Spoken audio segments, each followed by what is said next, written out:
We might go.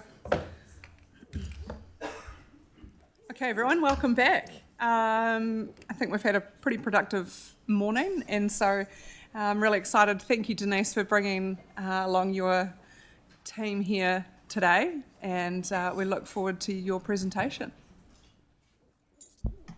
Kia ora and good afternoon, councillors and Mayor and CE. Thanks for the opportunity to speak with you again today. It's a pleasure to be here alongside several of my colleagues from the Community Services and Facilities Group, all who have been very interested and excited to get the opportunity to meet you all. 2 weeks ago, we gave you a very high-level once-over lightly in terms of Community Services and Facilities Group and what that group does. Today's session is intended to build on that. We want to provide a clear picture of our group and the different teams that sit within the group, the team level expenses, revenue, funding sources and staffing at a FTE level. In this presentation today, I will briefly just remind you about the CSF groups and the functions and the teams. Then I'm going to take you through with my colleagues 8 key projects. There are a number of key projects that we have a program or a plan to talk to you about.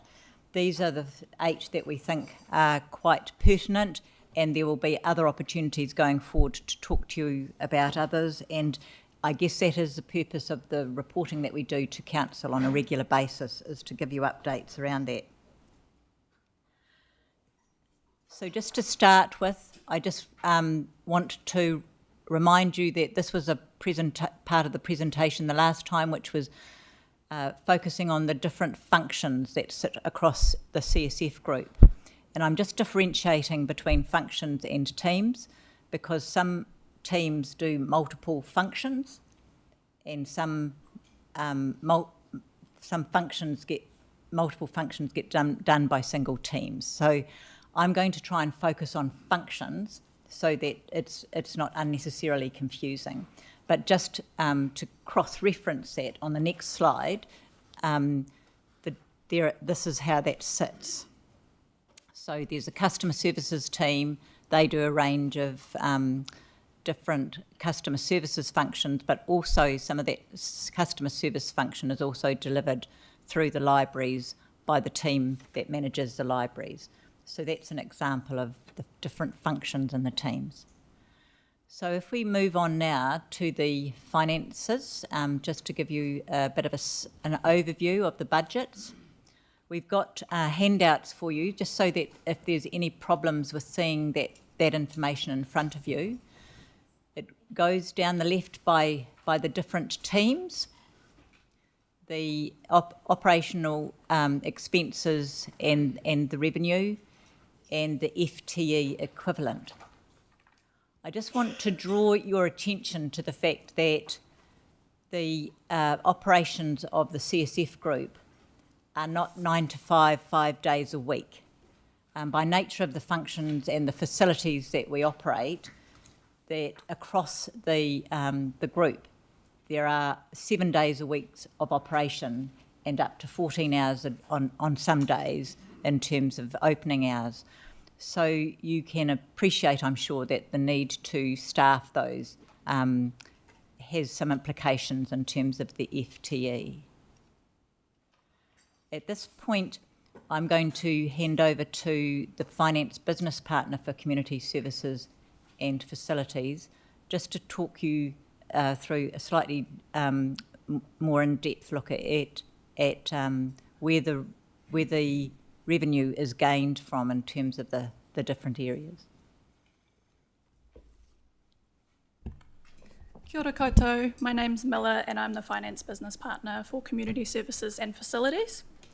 On the slide in front of you, you can see the CSF revenue sources for this current financial year. We've also got this broken down by the different teams that Denise was referring to in the slide previous. This is to show you what proportion comes from targeted rates being orange, general rates being dark blue, fees and charges are green, Development contributions are blue, and those, of course, fund capital expenditure. And then we do have some other income as well. I'll now move to the next slide. This is just a table view as well of both the revenue and expenditure for the different teams individually and in total, so that you can see what some of those expenditure categories are and how they are spread across the group. I'll hand back to Denise. Okay. Just for your general information, the information that we're presenting here is not dissimilar to the types of financial reporting and year-to-date reporting that you would expect to receive on a regular basis as council.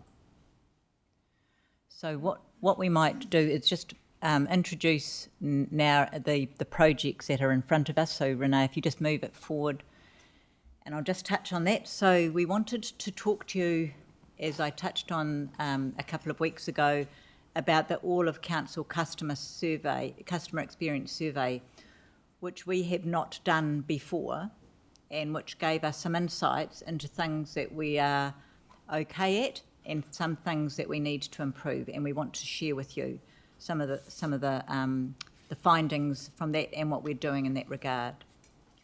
We also want to introduce you to a partnership that you may not be aware of, that we have with Christchurch City Council, and what the implications of that are for the benefits to Selwyn residents.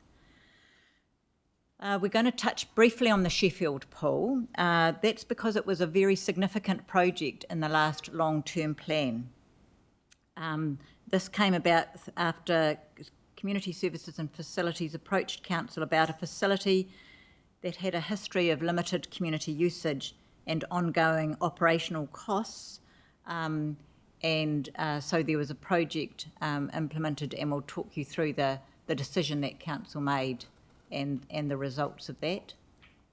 That leads on to another report that we have previously tabled at Council, which identified some facilities that are underutilised and our intended program of work around that. We wanted to let you know about what's happening in the Learn to Swim program delivery area, which is a very big part of the operations of CSF Group.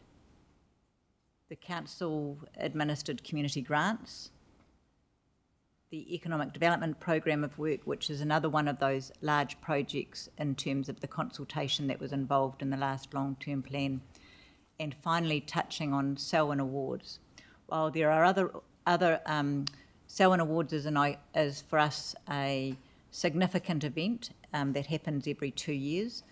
There are lots and lots of other events that we intend to talk to you about in due course. This is just, I guess, the most high cost event that we wanted to talk to you about, but also explain to you why we do it, and give you a bit of an update on the most recent awards that were held.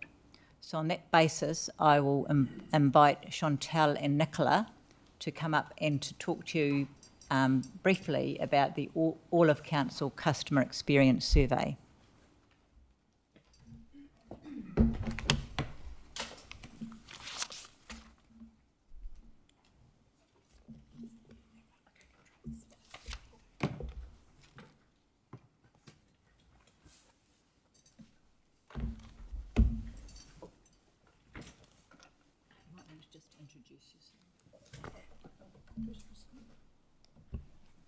Kia ora everybody, my name is Chantal Whakati and I am the Head of Customer Services here at Selwyn.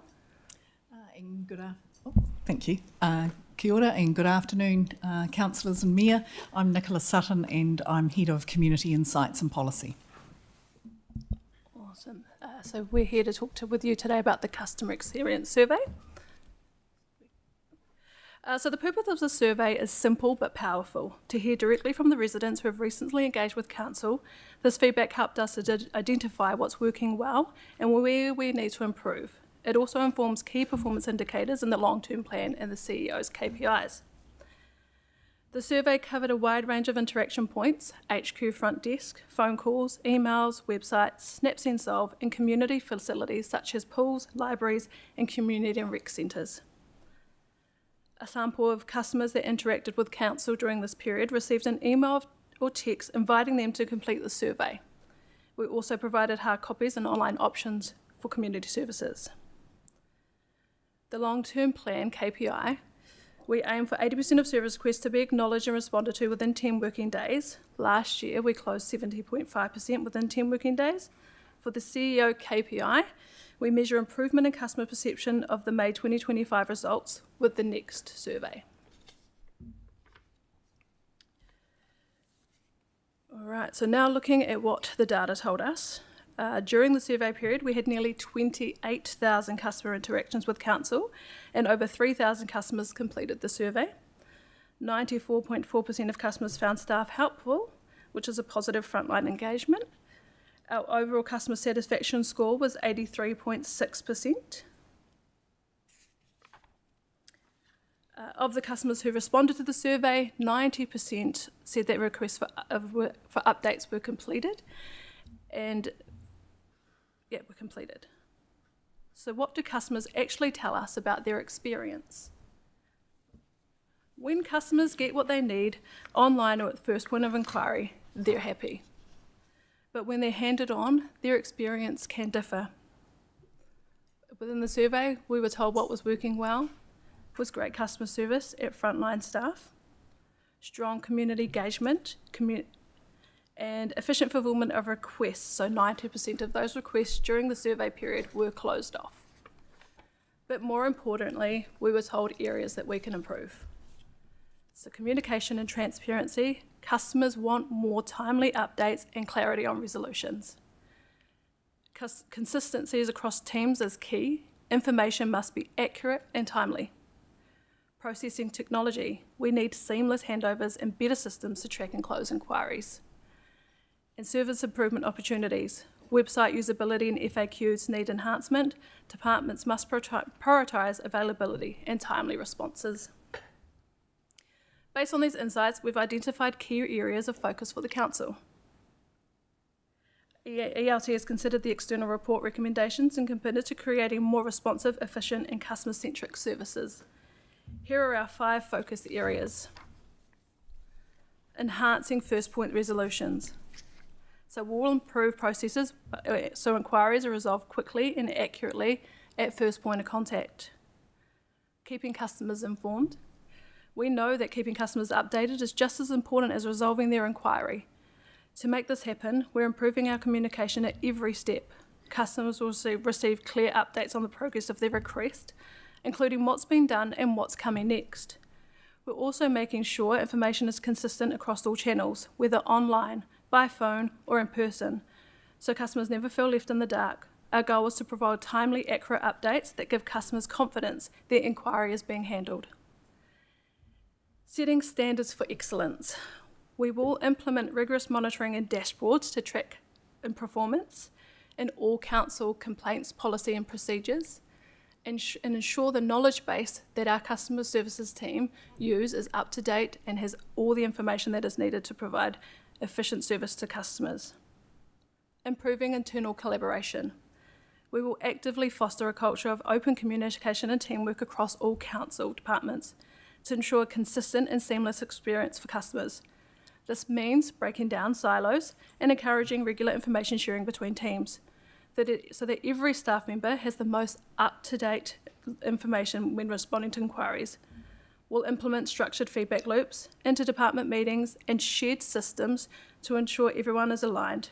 By working together more effectively, we can reduce handovers, avoid conflicting information, and provide customers with clear, accurate answers first time they ask. Maintaining service quality under pressure. We will ensure high-quality service, even during peak times and staff shortage. At the heart of these actions is a simple goal: making life easier for our customers. We want every interaction to feel smooth, clear and positive, whether it's online, over the phone or in person. These changes are about building trust and showing our community that we're here for them. Thank you for your time today.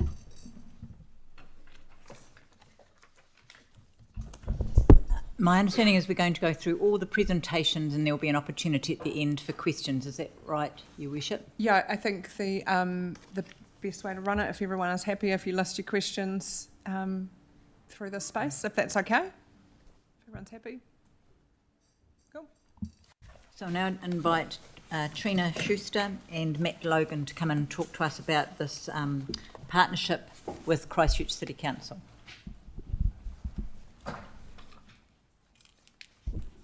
I think, Trina, you were going to respond to a couple of the questions that I came away with. There were some initial questions that I captured a fortnight ago, and so Matt and Trina are just going to take a couple of minutes up front to respond to them directly. Matt can talk about what he's just handed round, which I understand is a heat mapping, which was around the question of how do we have some confidence that there are unique individuals that are coming into the different facilities and not just repeat people going in and out. And while that has some limitations, Matt will talk to you about how we have a level of confidence. Over to you too. Kia ora, ngā mihi nui kia koutou, talofa lava, o lo ingo Trina Schuster. So I'm Trina and I'm the Head of Arts, Culture and Lifelong Learning here at Selwyn District Council. So as Denise said, we've got a couple of questions that will help put into context the presentation. So the first question was around active membership, and the question was, what does active membership mean in regards to libraries? So active membership speaks to members who have used their account in the last 2 years to borrow items, whether they be physical or digital, or to access our online resources and databases such as Ancestry. So to note, though, that one account may represent multiple people, so you might have one whānau just using one account, so it doesn't account for all members in that aspect. What isn't included in active membership are the visitors who just come in to use our spaces, like our Wi-Fi, our programs, perhaps visiting the cafe, meetings, interviews, catch-ups, but don't borrow any items. Inactive accounts, so accounts that haven't been used within 2 years, and any accounts that haven't been used within 5 years are removed from our system, and so that responds to our privacy policy. And so those two factors can cause the active membership total to fluctuate rather than it being an all-time accumulation of all Selwyn Library members ever. Our current active users stand at 26,876. The next question is in regard to your heat map, so I'll start off and then Matt can carry on. So this was around visitation, so our visitors and numbers and things like that. So Te Aroha and our other library and service centres have door counters which track all of our spaces over any time period, so it could be a year, a month, a day, or even down to the hour. The library and service centres have daily and weekly patterns, which are reasonably consistent depending on whether it's term time or school holidays. So we've got, for example, you'll see there, you may want to speak to that there. Kia ora, I'm Matt Logan, I'm the Culture, Content and Learning Manager. So yes, on one side you have Te Aroha foot traffic averages during the July school holidays, which is one of our busier times of year. And then on the flip side you have the term 3 averages. So this is like regular kind of weekday averages. During school holidays, you can see it's pretty much roughly the same busyness all the time, all throughout the day. And then during the school term, you have these clear peaks in the morning, for example, on a Wednesday is when we have rhyme time at Te Aroha, so you see a peak there. And you see this really noticeable peak with after school where you see obviously young people and families coming in after 3 p.m. So we've got the numbers here. So through the school holidays, Te Aroha averaged 7,195 visitors per week, and so that had steady numbers daily. And then term time recently, in the recent school holidays, we averaged 5,957 visitors per week. Matt spoke to kind of the difference between the two, but the holidays tend to attract working families, and then term time tends to attract students, people studying or working using the facility. The regular use of libraries can vary and it can mean different things for different people. So young people come in after school, there might be people who use our devices and Wi-Fi, through to people visiting each other within our spaces and having that as a meeting point. Some people come daily, some people, maybe twice a day.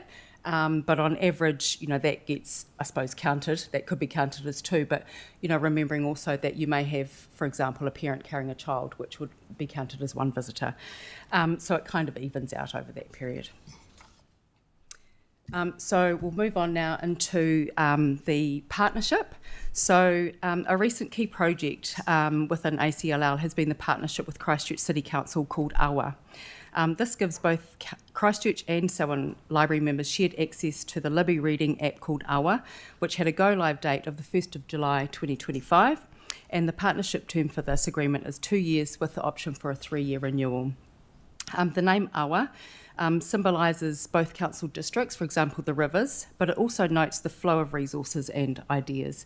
Local rūranga were consulted in coming up with a name appropriate to both council regions, and that was Kokorarata, Tuahuriri, Onuku, Wairewa, Rapaki and Taumutu. Previously, Selwyn Libraries were part of a 17 council South Island consortium, which provided around 20,000 digital items. This consortium had its challenges and restrictions, and so it was really difficult reaching consensus on things like purchases and procurement. The partners were very different in size, meaning there was a huge difference in perspective, and being able to respond to each area's actual community needs was problematic. So why Christchurch? So for many reasons, Selwyn is closer to Christchurch, closer in size, to Christchurch than perhaps Kaikoura or Westland.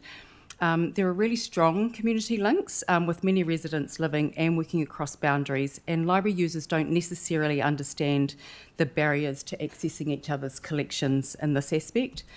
We decided to start with a shared digital collection. The demand is growing in this area and it's much easier to implement. Since Go Live, access to items for Selwyn residents jumped from 20,000 to over 100,000 digital items and was achieved within existing budgets. The performance and growth. So AWA is proving to be hugely impactful, with many community members stating they love having access to so many more popular titles when they want them. There's been massive growth since AWA launched, seeing active users increase by 173% when comparing September 24 to September 25. And digital loans have increased 177%, again comparing September 24 to September 25. And noting that since July the 1st, 3,337 different users have accessed AWA. So to give that some context, the weekly AWA usage now equals the visits to Leaston Library and Service Centre. So AWA acts like a digital branch of our network. The cost for this project is all delivered within current existing budget, so at no extra cost. The KPI contribution counts towards the number of libraries' physical items issued and digital resources either issued or used. There is a trend across New Zealand libraries which sees physical lending slowly declining, whereas the digital is slowly increasing. And currently at Selwyn, we still lend approximately 3 physical items per digital item. The budget split between ourselves and Christchurch is calculated proportionally based on our total active borrowers in each area, which is why we explained the active membership previously. So our final slide here is around the challenges and opportunities. So initial challenge to address. So historically, as stated previously, Selwyn partnered with similar sized or much smaller councils, as Christchurch is obviously big enough to stand alone. The decision to share costs proportionally was a way to make for an enduring partnership with Christchurch City Council. Opportunity was to leverage proximity, so members being able to borrow both digital and physical, possibly in the future, having a library card for both council library systems, no matter which area you reside in. Again, customers don't often realise that different library systems exist across those boundaries, and so this opens the potential to serve our fringe communities much better, for example, Prebbleton. And the goal there obviously is to remove barriers and make access easy. Opportunity 2, very similar to the first one, is more around having a one-card system. So that would be completely linking library systems. One card, one system, gaining access to all library services within both council districts. The benefits, same reason as above, seamless borrowing and returning anywhere. But that could also extend to shared programs and resources if opted to. And the final opportunity we've noted here is around collections and expertise, so the sharing of qualified staff and skills.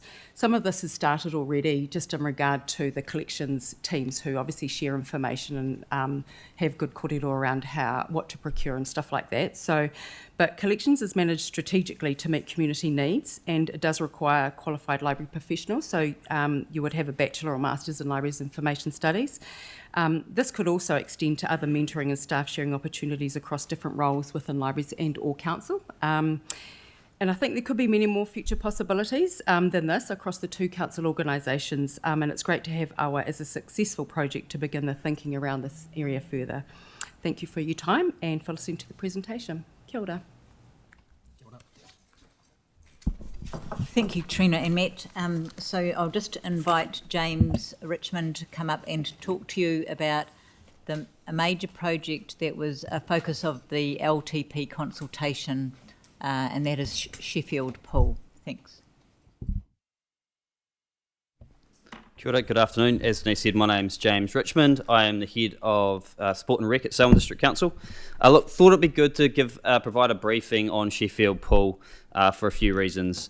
One, it's still a live conversation in the community, but there's also another couple of points. It went through a couple of special consultative processes, one being the long-term plan and another being a standalone special consultative process, which soaked up a fair amount of staff time and resource as we went through it. There's a long history to the pool, but essentially it was built in the 50s and then was run by a mixture of community, then council committees, and then brought back into house by council in 2016 when the Health and Safety at Work Act came in. When that happened, there was some challenges around supervision and lifeguarding and the risk profile of that site. So the council started lifeguarding with 2 lifeguards during opening hours. What that meant is that the pool wasn't open as much for the community to use based on the cost and the time that could be open, and visitation did start to decline a little bit. So over that time, we've asked a few questions. Over the recent history, we've asked a few questions of community about do they want to retain the pool or do they want to see it demolished or transferred. And there was some really interesting feedback during that process. During the LTP, whilst 61% of submitters wanted the pool closed, there was a lot of feedback in that 61% of actually we'd like to retain that asset somehow in our community. So there was a large amount of submitters that advocated for that pool to be transitioned across. As part of that, council then went out for a special consultative process and have identified Tawera Community Trust to transition that pool over to. That transition is now in process, and I'll talk a little bit about some of those things that we're working through at the moment. But as I said, the use had been relatively low, so around 1,800 visits over the season length, which was from show weekend through to mid-March. Just to put that into comparison, there's about 1,500 visits a day at Selwyn Aquatic Centre currently. The infrastructure there is also ageing, so it's a 50s pool. It's on a slope that isn't the most stable slope, and there's been a couple of floods through that site. So spending a large amount of money, a capital expenditure to upgrade that site for 2,000 visits a year or under 2,000 visits a year wasn't deemed as a good use of council funds at that time. Additionally, there's a depth profile of the pool, which meant we couldn't just walk away and leave the community to run it themselves, but have council own it. The council would be taking on all that risk. There's a dive board and there's also a deep middle of the pool. In terms of the costs, $435,000 was allocated in the long-term plan to close the pool. The majority of that is obviously around asset write-off that council had to dispose themselves of. $160,000 for demolition was also put in the LTP, as well as $20,000 of legal fees. That $160,000 is currently being held by council while the transition goes to the community-run legal entity, to the trust, and that may be reabsorbed back into the council coffers for redistribution should that transition successfully occur. There's also just a note, there's been no additional funding beyond that the amount of money at this stage, so there's not a large maintenance or capital budget sitting there at all. There's only rates and a few other little bits and pieces while we hold that asset. quite good to touch on some of the challenges that we went through. I think this is some of the possibly just communicating some of the risks and some of the communication that you may hear in the community. The land ownership has been a challenging part.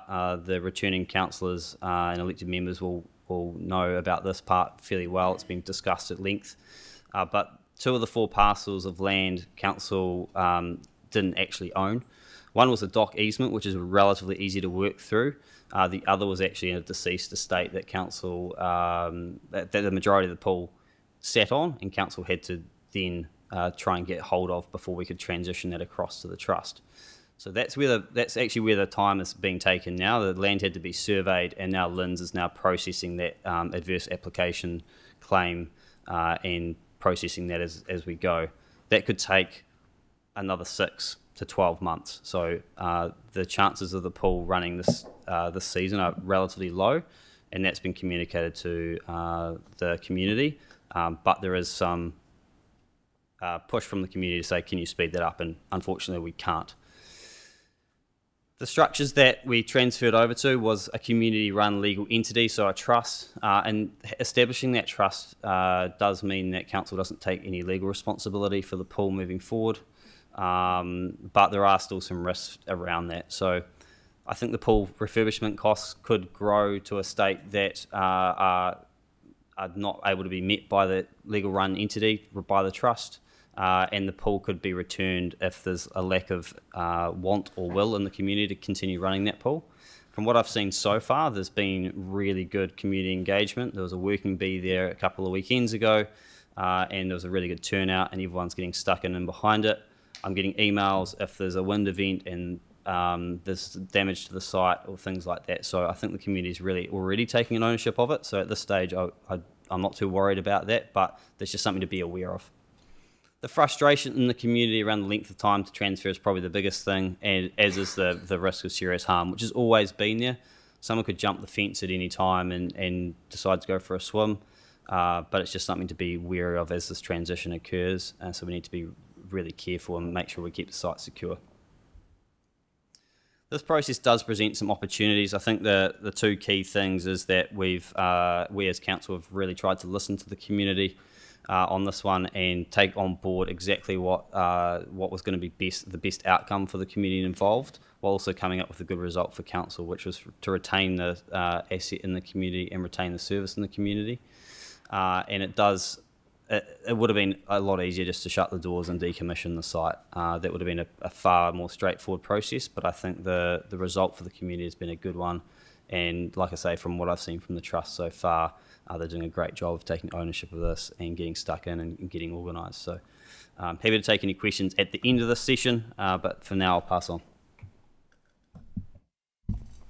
Thank you, James. And so we're following this on, as I touched on before, with a report that is a more fulsome report that will come to council in due course, but it touches on some underutilised community facilities that the Community Services and Facilities Group has previously tabled with council, and it is preparing a way forward. So I'll invite Hannah and Catherine to come up and talk to the council about that the planned approach, reflecting a report that has already been tabled with council, signalling some of the rationale behind the planned approach and what we are looking to do in the short to medium term.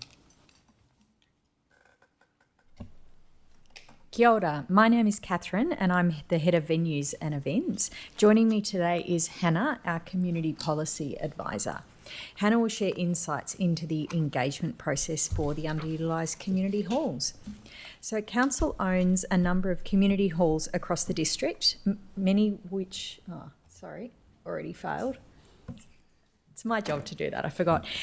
Many of which were built in the early 1900s. At that time, these halls served as central hubs for communities, a place to gather, connect and hold events. They were well used and often one of the few shared facilities available. As you can imagine, a small rural town in the 1930s would have used these halls for dances or social events and likely did not have access to extensive transport options that we have today and had less choice about the places they went for social interaction. However, as communities have evolved, so have their needs. People now have greater access to transport and access to different types of facilities.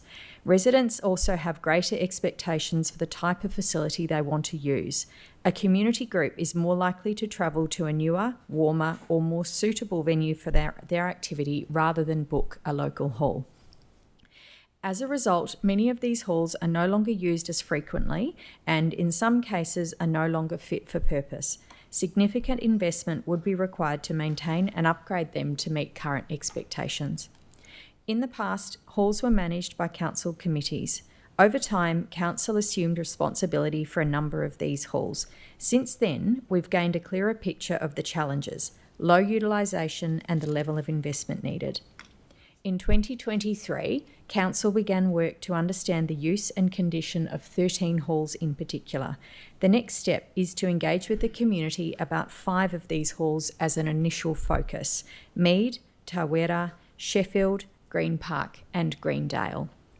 Following this engagement, we'll consider what the future looks like for these facilities.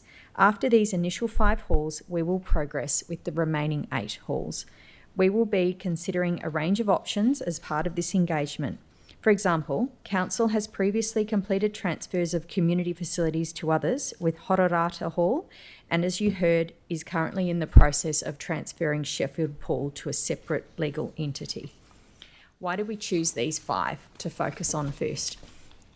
At the first stage of this work, we completed an in-depth research project on the 13 halls, as these halls were managed by and have changed hands many times over several decades, many predating the formation of Selwyn District Council itself. Reasons why we chose these halls: Mead and Green Park. Active interest has been shown in both these halls. So the options presented would occupy land adjacent to the halls rather than the halls themselves, which means the community's use would remain unrestricted. This arrangement would lead to an increase in people visiting the site and therefore an increase of the use of the hall, which succeeds in meeting the purpose of the project. For Greendale, in January 2023, the Community Association expressed to an elected member that they wish to enter into a management type agreement. This option has the potential to be beneficial for both council and the community, so engaging with this community has been made a priority to see whether that interest is still there from the association. Sheffield. In the terms of the transfer of the hall from Sheffield Hall Incorporated to council, it stated that should council look to find an alternative use or owner for the hall, then they must first give Sheffield Hall Incorporated the chance to buy the hall for consideration of $1. In this scenario, the society is required to hold the hall in trust as an asset for the community. This is therefore a straightforward option and makes the hall a primary target for engagement to gauge the community's perspective on the action. Tawera. The Tawera Community Trust has recently been established as a community entity with the capacity to take over and manage community facilities, as demonstrated by the recent acquisition of the Sheffield Memorial Pool. They could potentially also be in favour of taking over the management or ownership of this hall on behalf of the community. As their trust deed states, they have the scope to support any potential endeavours into the future that would be of benefit to the Sheffield, Waddington, Springfield and wider communities. So this slide shows at the top the 13 identified underutilised community halls with the number of events, venue hire revenue and direct operating costs for the 24-25 financial year. These operating costs are related to repairs, maintenance and legislative compliance such as public warrant of fitness, electricity, painting, just standard repairs as well. These halls are generally not staffed, which means that staff aren't actually present for people's events, but are regularly checked and may be staffed by request of a hire, which comes with an additional charge. Included further down the tables are some of the other community services and facilities run halls for comparison. Some of these halls have larger uses and what looks like comparatively low revenues. One of the reasons for this are historical agreements with long-standing users where they have historically received a discounted rate or in some cases no fee at all due to this long use or agreement. I'll now pass to Hannah to talk through the engagement. Kia ora koutou, ko Hannah Tokuinga. I am a Community Policy Advisor. So in terms of the proposed engagement, we understand that these halls are important landmarks for our communities and families in our towns, and that generations of Selwyn residents have contributed to these halls. We know that some of our halls exist because our current residents, their parents or their grandparents helped build, repair, maintain and manage these halls in the past. We also know that these facilities will need significant investment to remain safe and compliant, so we want to work together with our communities to find the best path forward. To do this, we are planning a 3-stage engagement process designed to involve stakeholders and the wider community in shaping the future of these spaces. The first stage asks, what should we do? This is a stage about listening. We'll reach out to identified stakeholders and local communities to gather ideas and understand what is important to them in terms of each facility. Stakeholders may be past committee members, current users, or other people who have an identified current or historical interest. Local communities would include immediate towns closest to the hall and the nearest large town. For instance, Sheffield Hall would include the town of Sheffield and Darfield. This stage won't be limited to only stakeholders and identified local communities. We expect other people to come forward during this stage and who will want to talk to us, and we'll listen to them as well. The goal here is to collect key information about the halls and generate a list of potential options for the next stage. This is not about decision making at this first stage, it's about exploring options, filling in gaps, identifying information which may be relevant and understanding people's needs. The second stage is here's what we heard and what do you think? So in stage 2, we take what we've learned in stage 1 and share it back to the public. This is where we ask for feedback on the options identified in stage 1. The aim is to narrow down those options to 2 or 3 viable options and have community support behind them. This step ensures transparency and gives the public a chance to influence which options move forward through to our formal consultation process in the LTP. Our third stage is here's the options and what should we do? So this would form part of our long-term plan consultation process. We'll present 2 to 4 refined options for formal community consultation. Under our significance and engagement policy, community halls are listed as strategic assets, which means that if we want to make a substantial change to how the hall is used or run, so sale or lease or divestment or transfer to a community entity, we would need to go through a formal consultation process. We want to align these with our existing legislative consultation processes for efficiency and cost. The goal is to get a clear mandate from the community on which option to proceed with. This stage is critical because it aligns with council planning and funding decisions.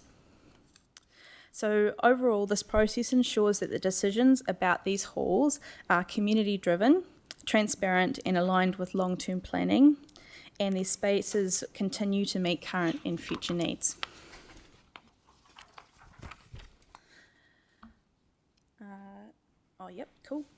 So there are several challenges with this project, as you can imagine. Many of the halls have significant maintenance and compliance gaps.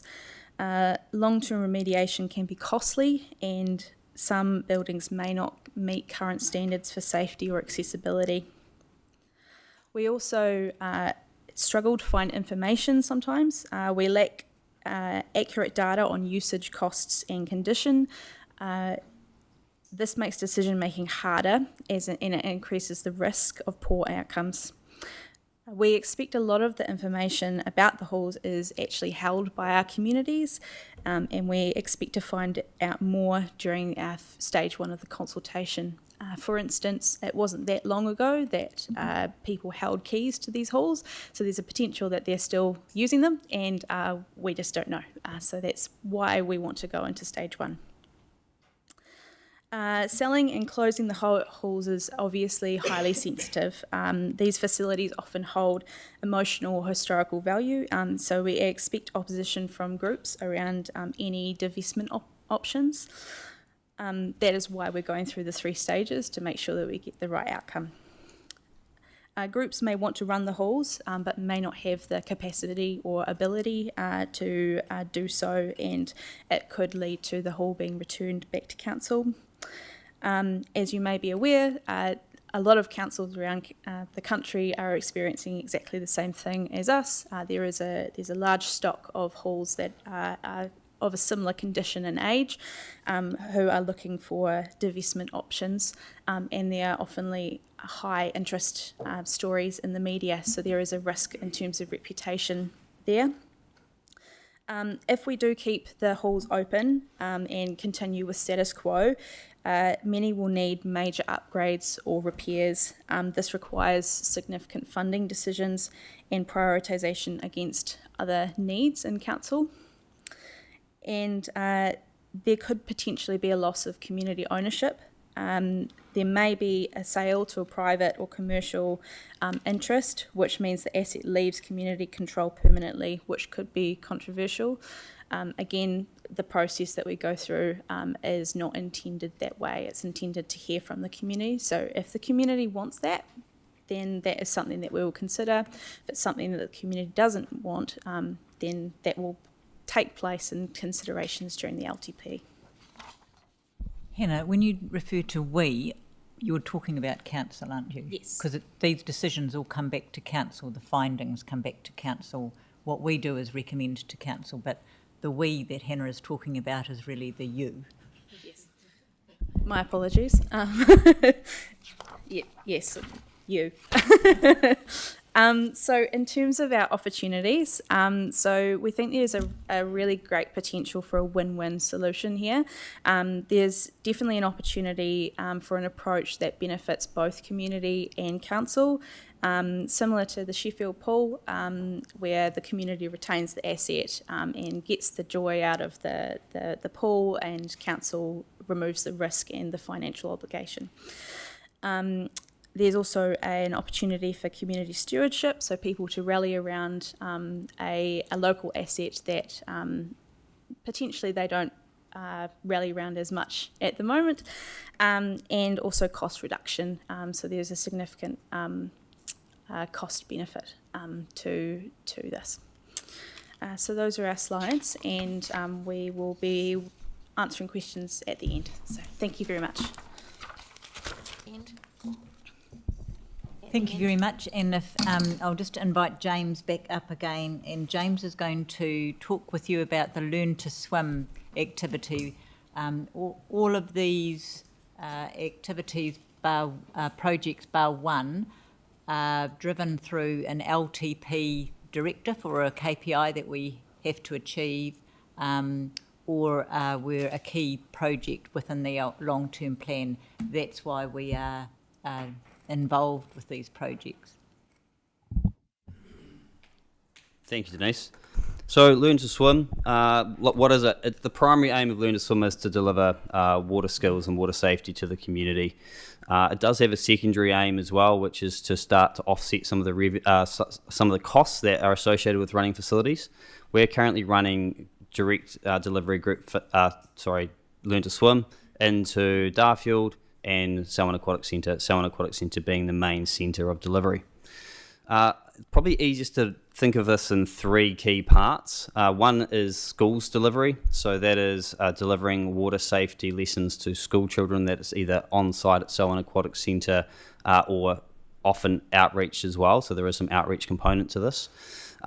There's the traditional Learn to Swim, which we call after school, so that's the lessons that happen through a progression scheme that happens either after school or on Saturday, Sundays, or preschools, which happens generally during the day, but does also happen in the weekends as well, and that's for obviously children between 6 months and older, and often can be mother-child, father-child, parent, caregiver, child, or with the instructor as well. Outside of that, there's also some other delivery that happens as well. So there's adult lessons, there's private swimming lessons, either 1-on-1 or 1-to-2 ratios. There's lessons with people with disabilities. That's our WAVES program. That's either intellectual or physical disabilities. And there's other things such as holiday programs and rural schools outreach, which we will try and increase the skill level of the teachers delivering lessons to school kids themselves. I think it'd be good to pause and just consider the outsourcing element of this. So there's probably 5 key ways in which councils generally run aquatic centres, and I'll run through what those are. There's perhaps some others that are mixed model as well. The first one is in-house, which is currently what we're doing at Selwyn District Council. You'll be familiar with the model at Christchurch City Council and Ashburton, Waimakariri, etc. as well. So that is the council staff run the facility. That's about 65-70% of New Zealand who are delivering services that way. There are some councils that are doing a mixed model inside of that, where Learn to Swim or group fitness would be delivered outside of that as well. So council may run the pool, but Learn to Swim would be delivered out in contract. There is a CCO option, which does have some rather high initial setup costs, but does save overheads down the track. That's probably roughly about 5% of pools in New Zealand running that way. Contracted to a private entity of some kind is probably the second most utilised function, and that's probably around 20 to 25% of pools in New Zealand. Some councils actually run a mix of in-house and contracted, Auckland being a key one there. Then we have a trust and committee model, which is kind of like what we're talking about with Sheffield Pool, where and it's generally a smaller facility that a trust would run. And then finally, there's a hands-off model where council would actually not do any provision, and that's also about 5% of New Zealand, where they're relying solely on private providers to deliver both the asset and the service delivery. So I think that's just important to raise. There's a function in which we can dive a little bit deeper into that way of operating down the track, but that requires quite a lot of work to be done in terms of basically a service level review. In terms of the KPI that council's asked us to achieve, we have a KPI of over 12,000 Learn to Swim delivery of Learn to Swim programs across the year. Just to break down or clarify what that actually means, that is an enrolment of essentially 3,000 children or more, or participants or more, in Learn to Swim activities each term. So 4 times 3,000 gives you the 12,000. At the moment, we are around that 13,500 mark in terms of delivery. So between 3,300 and 3,500 students per term.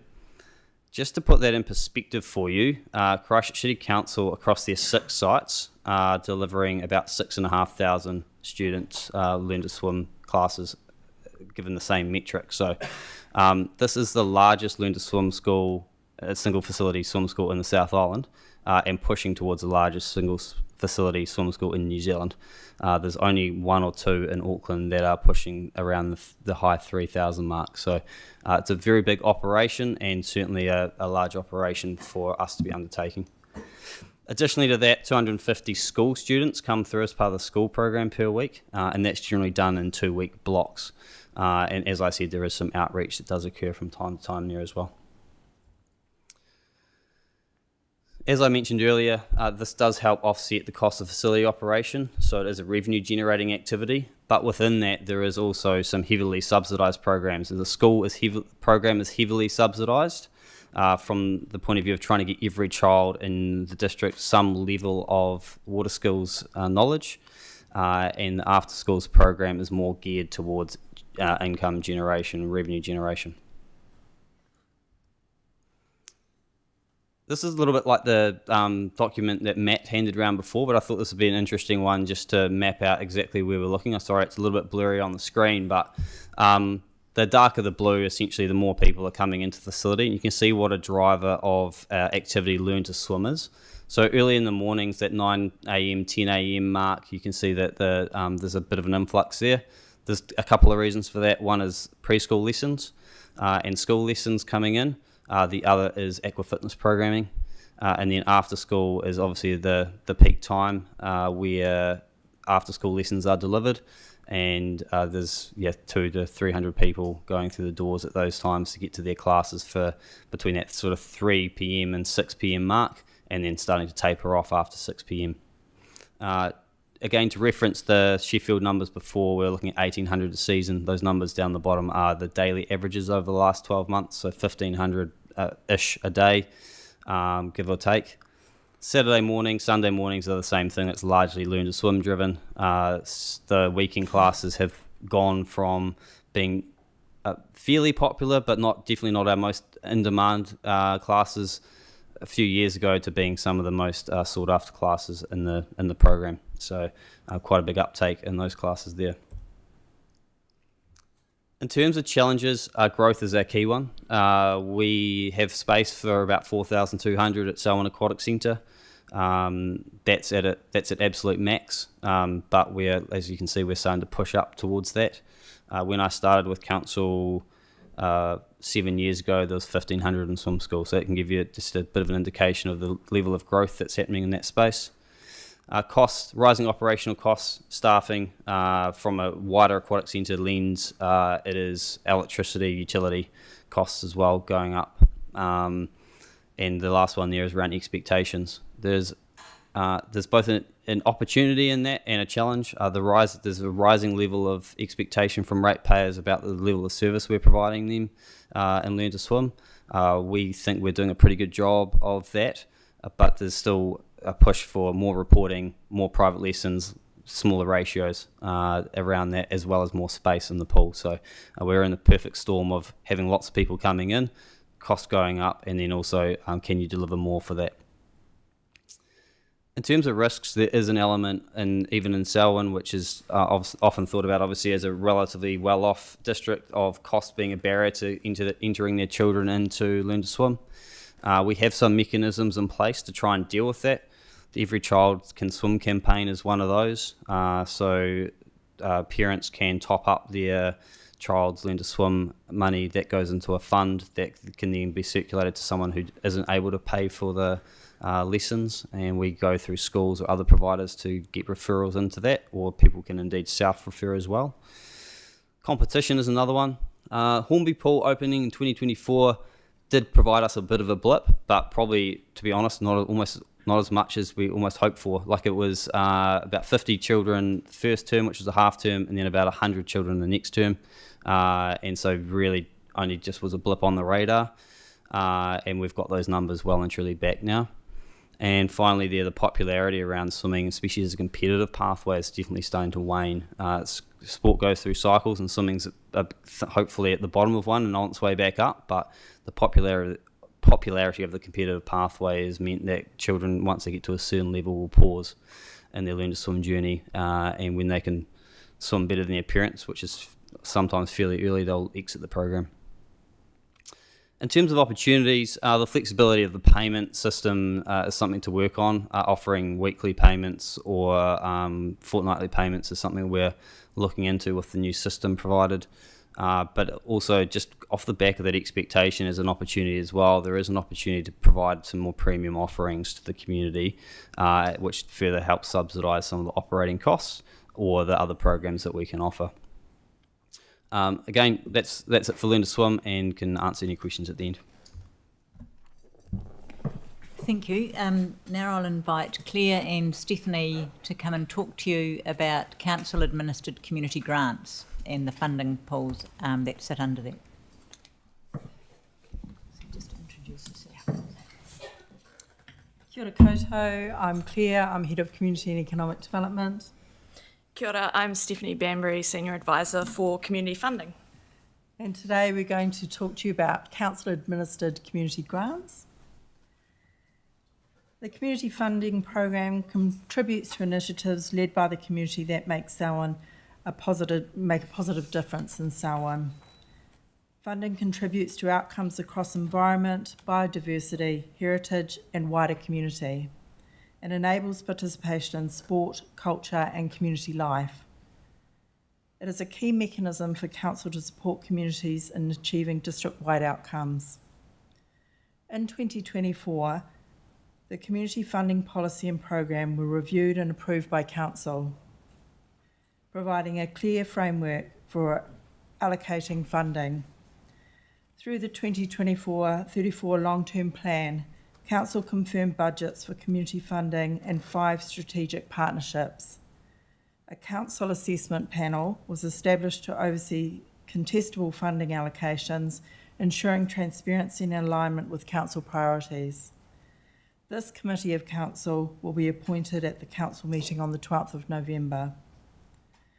We coordinate training and support initiatives to help groups access external funding, helping them to know how to write grant applications and look for fundraising opportunities. The aim is to empower communities to lead and deliver their own initiatives, reducing reliance on Council grants over time. So you'll see on the screen, this is an overview of the 24-25 financial year. Over $2 million worth of applications were received for an available allocation of just over $1 million. I'll hand over to Stephanie now to talk through the grants.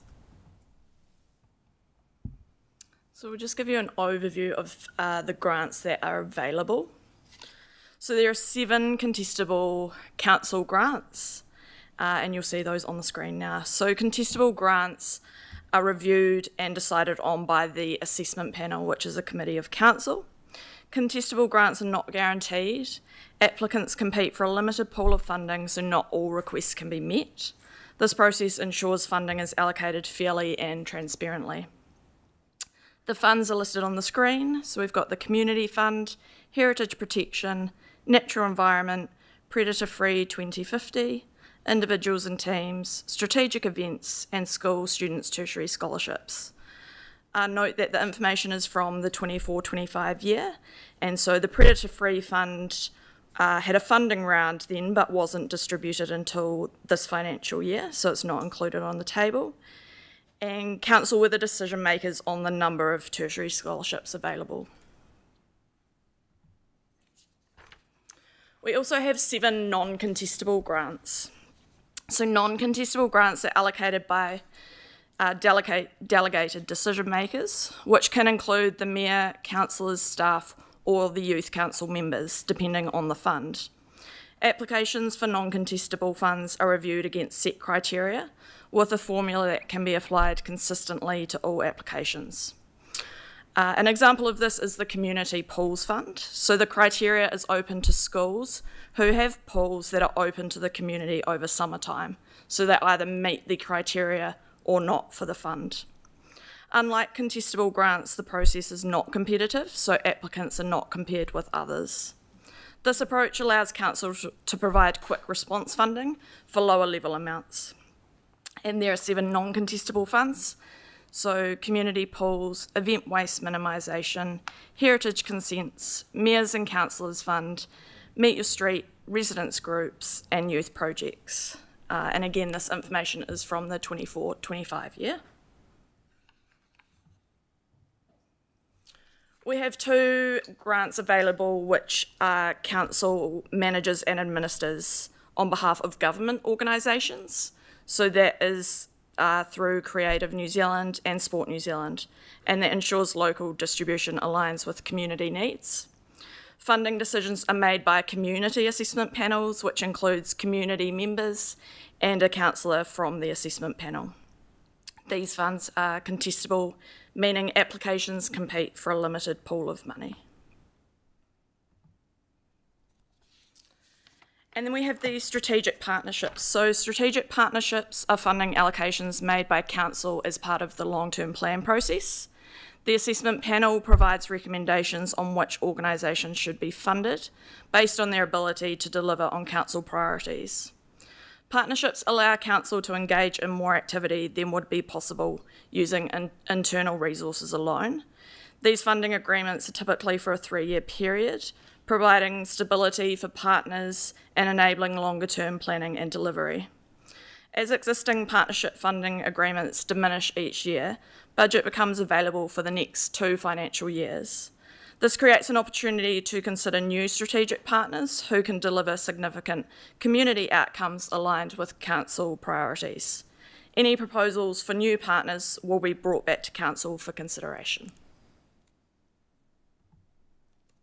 So there are some challenges and opportunities.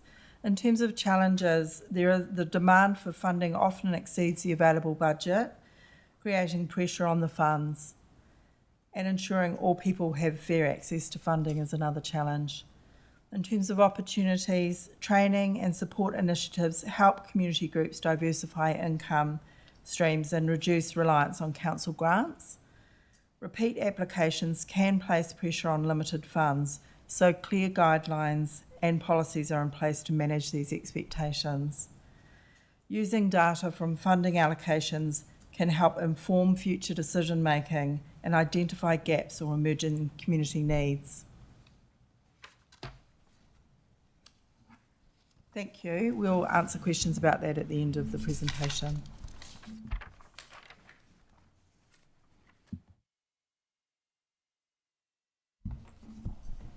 Thank you. Claire, will you stay here and Shay will join you? Thanks, Stephanie. So now we're moving on to the Economic Development Programme of Work. So as I touched on earlier, this was a key project that was consulted on as part of the long-term plan. And so you're going to be given an update on where this has got to and the spend to date. Thanks, Denise. Council's role as an economic growth is as a facilitator and enabler. We coordinate opportunities for people to get together and drive their business forward, which strengthens the local economy and keeps people working in good jobs within our district. In front of you is a diagram that I will talk through covering all of our touch points with the business community. Last year we spoke with over 250 local businesses and community leaders through surveys, events and one-on-one meetings to develop the actions that we are taking.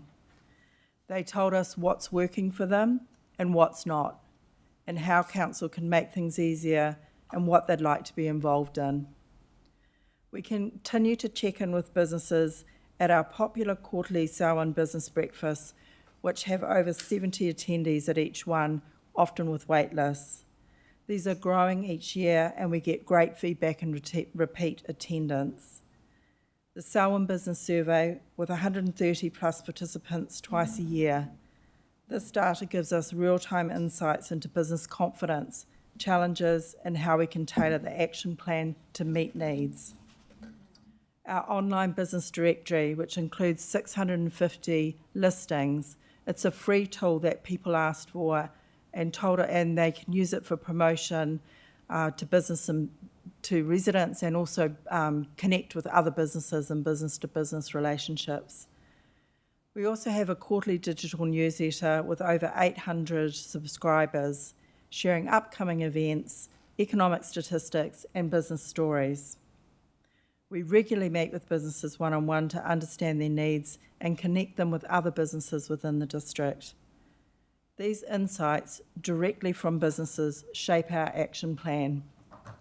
Elected members have been regular attendees at these events and businesses do get a lot out of talking with councillors directly. The Impact Group is a group of 12 business leaders who actively deliver projects and provide wider input and feedback on our work. Members include Business Canterbury, who deliver one-to-one business support in Selwyn, Orion is a key provider of energy infrastructure, Lincoln University, who are not only a major employer and tertiary educator, but also leader in the projects. MSD and Te Puni Kōkiri Ministry of Māori Development, who can provide funding and workforce support. As 93% of our local businesses are small businesses, it's also critical that we have businesses like Melton Estate included. Kiwi Rail because of their strategic assets, and Mana Whenua with varied interests including aerospace. Council is a part of this group, and membership is open to others who are actively contributing. Previously, the chair of the Economic Development Subcommittee participated in the Impact Group. We are working with Business Canterbury on a wider business forum to bring together more businesses, and this will be happening next year. So you'll see from this slide that we're underway with 20 projects and 2 staff delivering. You'll see the annual budget and the KPI that corresponds. The year-to-date spend is $300,000. Spend is tracking as per forecast, with a large proportion of activity happening from January to March 2026. We will focus today on 7 of the 20 actions currently progressing. We're going through the procurement process with some of these projects, but we do have some indicative costs to share with you today. Final costs will be shared with you in a report through the Chief Executive in a public excluded meeting. In the future, you can expect to receive a full work program and budgets as part of the normal course of events. So firstly, dark sky accreditation in the Castle Hill and Arthur's Pass areas. This will boost tourism and small business in our rural communities while protecting our night sky. This is what our local community asked for in the LTP. If the demand for dark sky tourism is realised, then this could translate into as much as 13.5 million of visitor spending and support for up to 56 jobs in the area. Secondly, our skills and workforce activities. These will be addressing local employment needs. This will deliver employment opportunity locally rather than Selwyn residents commuting to Christchurch every day. We're expecting 3 to 4 strong actions to be taken with others and who will be resourcing to a significant level. The energy plan is being developed with partners Orion, Lincoln University and Climate Navigator. It will support business confidence and help future-proof Selwyn through energy efficiency and resilience. The Council has contributed under $25,000 this financial year, with other partners contributing staff resources, expertise, facilities and liaising with other funders. The Business Toolkit is designed to help local businesses tell their stories and talk about Selwyn as a great place to do business. And it's open for everyone to use, not just for council. This was an existing tool that's been repurposed to fit this use. We'll also be launching the Business Profile campaign in January to showcase Selwyn's business confidence and the people who make it happen here in Selwyn. It's about celebrating what makes our district unique and a great place to invest, live and visit. And we'll be partnering with local businesses to do this. The Council is contributing to this campaign, and local businesses will be contributing marketing levels that work at a level for them. We're continuing to work with the food and fibre sector, as this is the backbone of our economy. We'll be delivering an opportunity study with this sector with Lincoln University and Agribusiness and Economic Research Unit. Lincoln University is contributing alongside this, including research, venue for the event, marketing, event coordination and the hospitality for the event. We're also assessing a space for startups and entrepreneurs to collaborate and grow. We're intending to do a business case in-house, which would be taken to a developer to action. There is no budget tag to this, and we'll report back to this in June 2026. And finally, we're improving how businesses interact with Council, making processes easier, more efficient and more business friendly. This involves projects being led by various teams across Council, including planning and consent teams, and this will roll out progressively.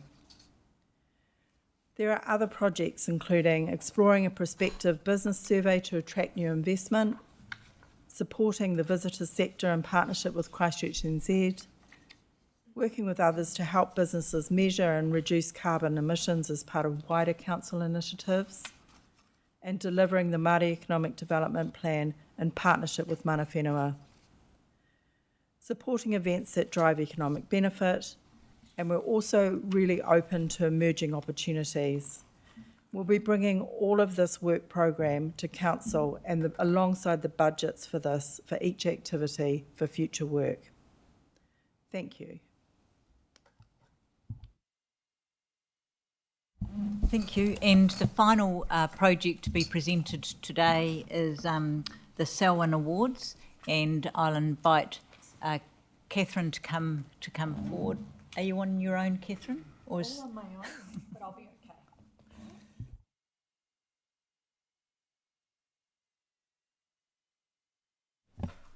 Great. So, thank you. I'll remember this time. The Selwyn Awards is an event that has run biennially since 2002. The purpose is to recognise and celebrate Selwyn businesses and community by highlighting the impact and influence they make to Selwyn. It speaks to Selwyn being a great place to live and do business in. The event has most recently been held at Selwyn Sports Centre and is positioned as a premier gala event. A number of other councils run either joint business or community events or separate recognition events. The one that is most similar to the Selwyn Awards is Ashburton District Council's ANZ Business of the Year Awards. There is a KPI attached to the Selwyn Awards that Council have asked us to achieve, which is attendance of 600 people or more. A record number of applications were received this year, with 174 applications, up from 148 in 2023. Sponsorship revenue of $90,200 was generated, with $80,700 cash and the remainder in-kind sponsorship. Ticket revenue of $45,000 plus this sponsorship cash generated the $125,875 income, and council investment was $217,032. So the 2025 sponsors are pictured here. The presenting sponsor is Carter Group, and sponsorship revenue, I've talked about the amounts of sponsorship revenue generated. I do have the breakdown of the different amounts of sponsorship revenue per sponsor as well, which if there's questions, I'm happy to answer that later.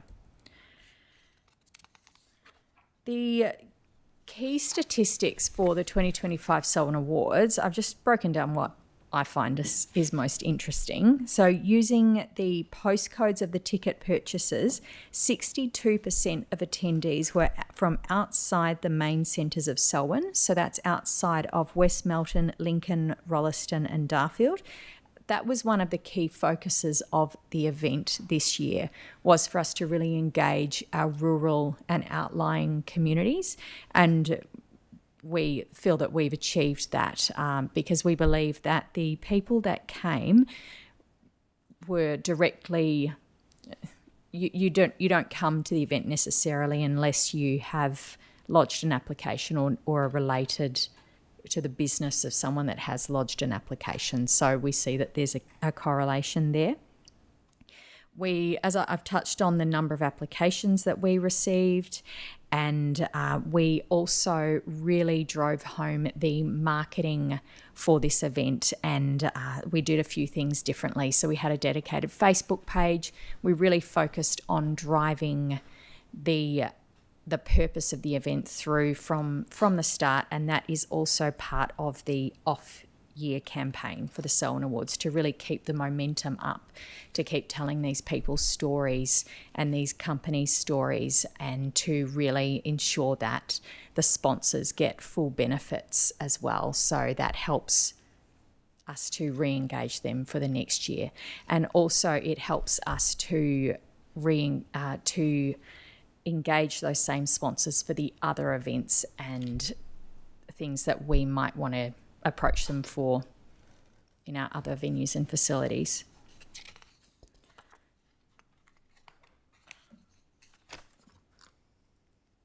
So, do they matter? So the Selwyn Awards recognises the work that local communities and businesses do. It celebrates their wins and reinforces that Selwyn is a great place to live, participate in and do business. These awards give formal recognition to work that might otherwise go unnoticed, especially in community and volunteer areas. For example, categories like community volunteer, inspiring active lives, and the young contributor highlight individuals and groups making a real difference. They also give formal recognition to the business sector with categories such as startup business and destination, showcasing innovation and economic growth. The awards promote Selwyn as more than just a place on the map. It's a district with energy, investment potential, and a strong sense of direction. Importantly, they help reinforce and encourage behaviours and initiatives aligned with the Council's goals, such as caring for open spaces, biodiversity, economic activity, and active lifestyles. Looking at the data, 74% of respondents agree or strongly agree that the Selwyn Awards have a positive impact on the community. 42% strongly agree, 32% agree. This shows strong community support and perceived value. So what went well? We had a strong turnout, as I've touched on, from across Selwyn, especially the rural areas. It's a significant networking opportunity for business and community. The event is described as fun, well organised and successful. We always strive to do better, to deliver really just build on the year prior, just to make always do something new and something different. The MC and Kapa Haka were particularly well received, and there was quite a smooth flow between the awards and entertainment sections of the evening. There were some entry delays, which meant more time in the smaller pre-function area. The applicant boards had less visibility than last year, so we'd consider larger display boards for more impact, and some guests wanted more dessert. But overall, the food was well received. So Council has held the view that this event should be iconic, high profile and have significant presence. It is delivered as a premier event. There are a number of opportunities with this event. Increased sponsorship to offset costs is a focus, and opportunities exist to amend the event structure and format if that is Council's desire. This can change the event delivery and also reduce costs. Strong focus to maximise the business and community impact from this event is a priority. The current format of the event does carry a high production cost. The potential of a reduction in sponsorship revenue is also a possibility. However, the successful sponsorship approach from this year's event was very positive. Without strong focus on the off-year campaign, momentum can be lost. That's it. Thank you. That concludes the 8 projects that we wanted to share with councillors today, and we've got plenty of other projects which, in the normal course of events, we would be presenting in a scheduled way over the course of the year, and in addition to that, there are some processes underway associated with the annual report that also draws your attention to some of the activities going forward. So there are lots more opportunities for us to talk to you about that, but this is the opportunity. We haven't done too badly for time, Your Worship, and what I was wondering is whether or not we start with a question, and while that I guess subject expert is up, whether if it might be a good time to ask other questions of that same topic, so that we're not spending time running back and forth. But up to you. We can play it by ear if that's what you would prefer. Yeah, thank you, Denise, and thank you, team, for your presentation. I think I'll try and play this by ear and manage it well for your team. So yeah, look, we're open for questions. I just had one, and it goes back to halls, which is a big topic for everybody.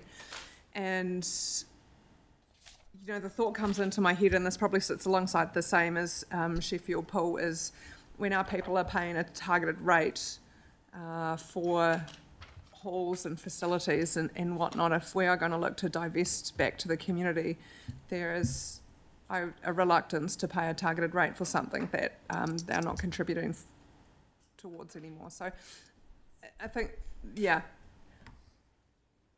I look forward to seeing the work that's been done there. And I don't think it'll be an easy job.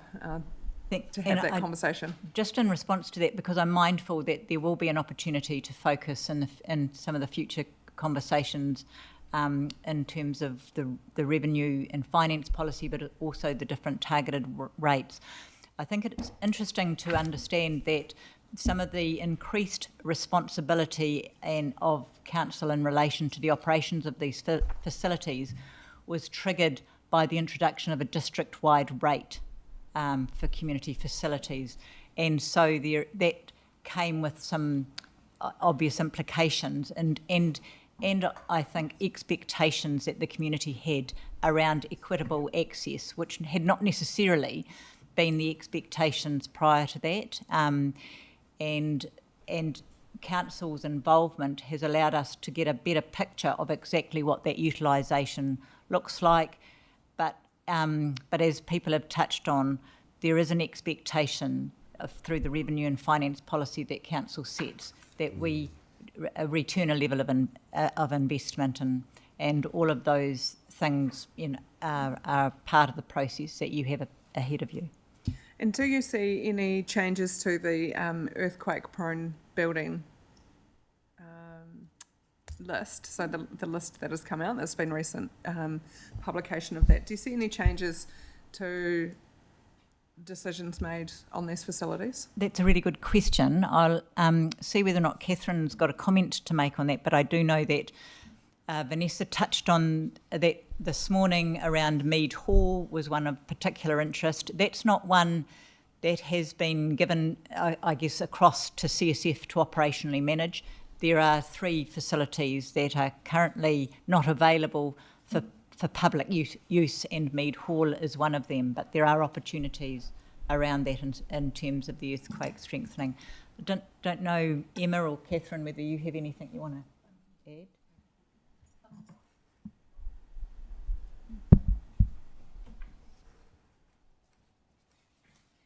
Thanks, Denise. I don't have anything too much to add, rather than we are currently having conversations with the building team to really understand what those new requirements are and what the changes will be, if any, to the requirements for those halls. So it's an open conversation that we're having. Yeah. Okay, thank you. First up, we've got Samuel. Hi. Sorry, I've got pages and pages and pages here. I'll try and be as little wounding as possible. Regarding customer service, do we have a CRM system? My understanding is that's part of the digital transformation program of action. So there is definitely, that is the intent going forward, but not currently, no. Okay, because that is quite a common pet peeve that I have, that I've had reported to me, calling up and not having any list or knowledge of their call previously when they ring back again. Regarding the swimming lessons, yeah, cool. Have we engaged with the other private companies that are working in, like, for example, Darfield, that were occupying the pool prior to us running swimming lessons and taking their lane times?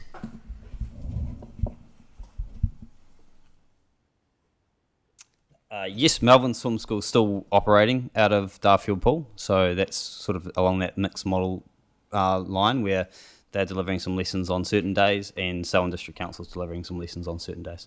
But you've taken their Friday. We haven't taken anything from them that's been by agreement with them, and they've got a hire agreement with us around that. Interesting. All right.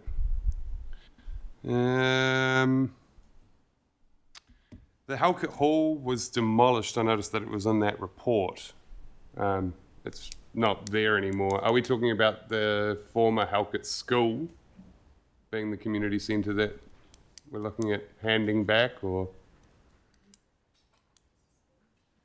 Because there's still that press article that states that it was actually transferred for the sum of $1 back to the community. Yeah, so Halkett Hall is one of many halls that used to be schools. And then they were transferred to council and now form a community centre or hall function.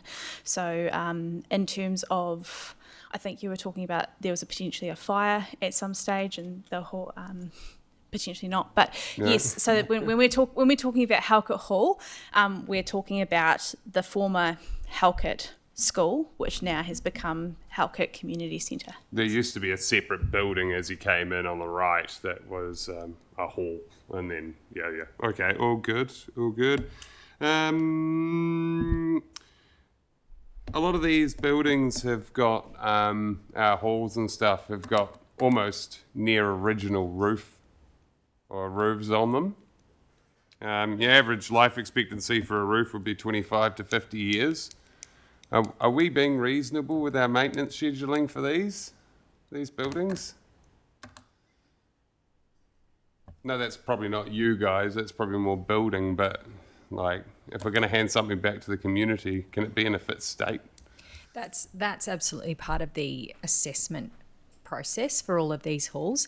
Some of them need more maintenance than others, it would be fair to say, and some do require a significant level of investment to get them up to certainly the standard that we would like to have them to run them as community facilities. Mm-hmm. But yes, that is part of the assessment process.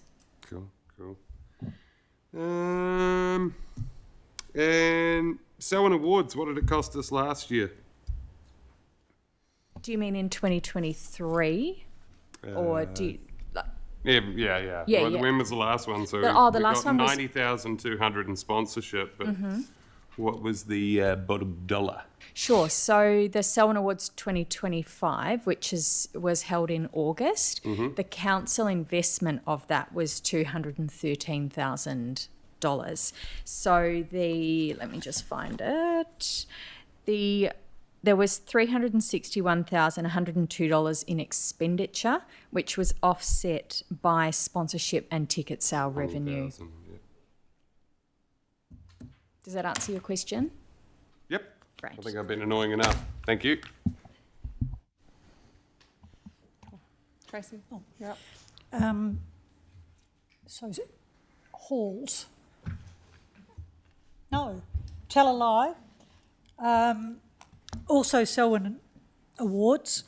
What measurables do you use to show the increasing benefit to Selwyn residents from 2002, then maybe fairly 2017, 2022 to today? How do you guys measure success? Yeah, that's a great question. And the KPI measure that I've talked about is the one that we're required to meet. We also aim to increase things like the number of applications, the satisfaction ratings, and the number of votes, because that shows that people are really engaged. We also started this year in having really focused marketing and social media and a dedicated Facebook page, for example, so that we could really try to gauge and start to get some really clear data about that. Part of other ways that we measure success will be coming in that our ongoing sponsorship revenue and how we're able to really engage those sponsors in the off year too, because I have an aim that we will further engage them for other projects, for more sponsorship revenue for other events and things that council do. It's the first Selwyn Awards that I've been involved in, and they are my main goals at the moment. I'm not sure if you've got anything else you wanted to add, but I will say that the directive from council has been that it's a premier event, and we need to keep building on it and making it better and better, and really engaging the community and businesses. So that's the current drive. I think it would be fair to say, Catherine, there's only one KPI associated, which is this 600 attendances, and that's what the team are working to. There's been no additional KPIs put around that. Cool. Thank you for that. I just think it's important. I mean, it's hard, right, because there's intangibles in here, and I understand that, but I think that the bottoms on seats, maybe a little bit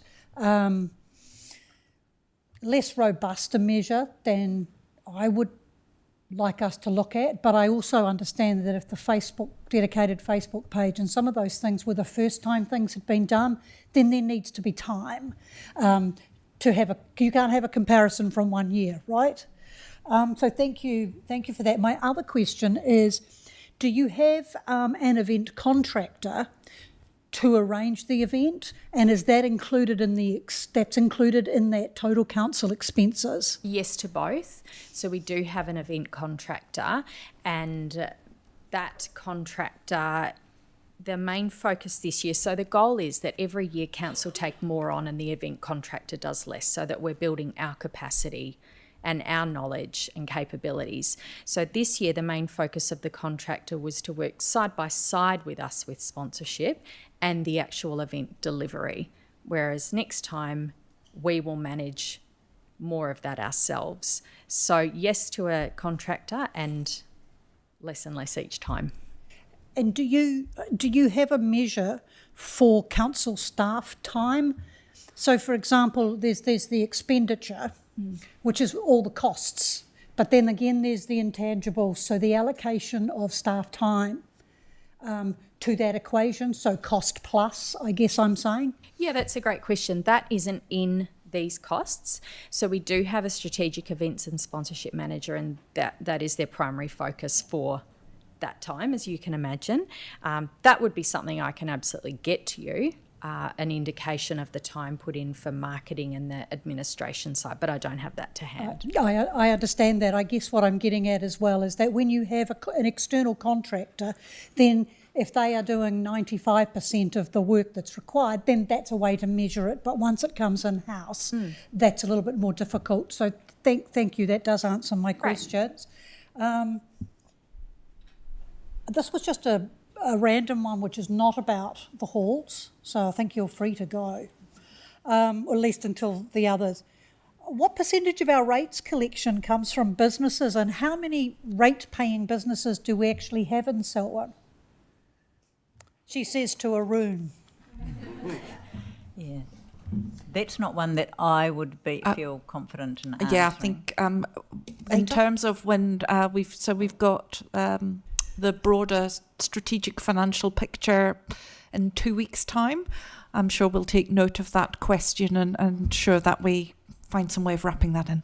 I hope someone does, because I shall have forgotten in 2 weeks. Almost guaranteed. I've written it down. Then I did have one last question. I think it's the last question. And, question/statement to the people who maybe spoke first. I'm lost, sorry. Is it about the customer survey? It was about customers. So I'll get Chantel to come forward. Oh, thank you, Chantel.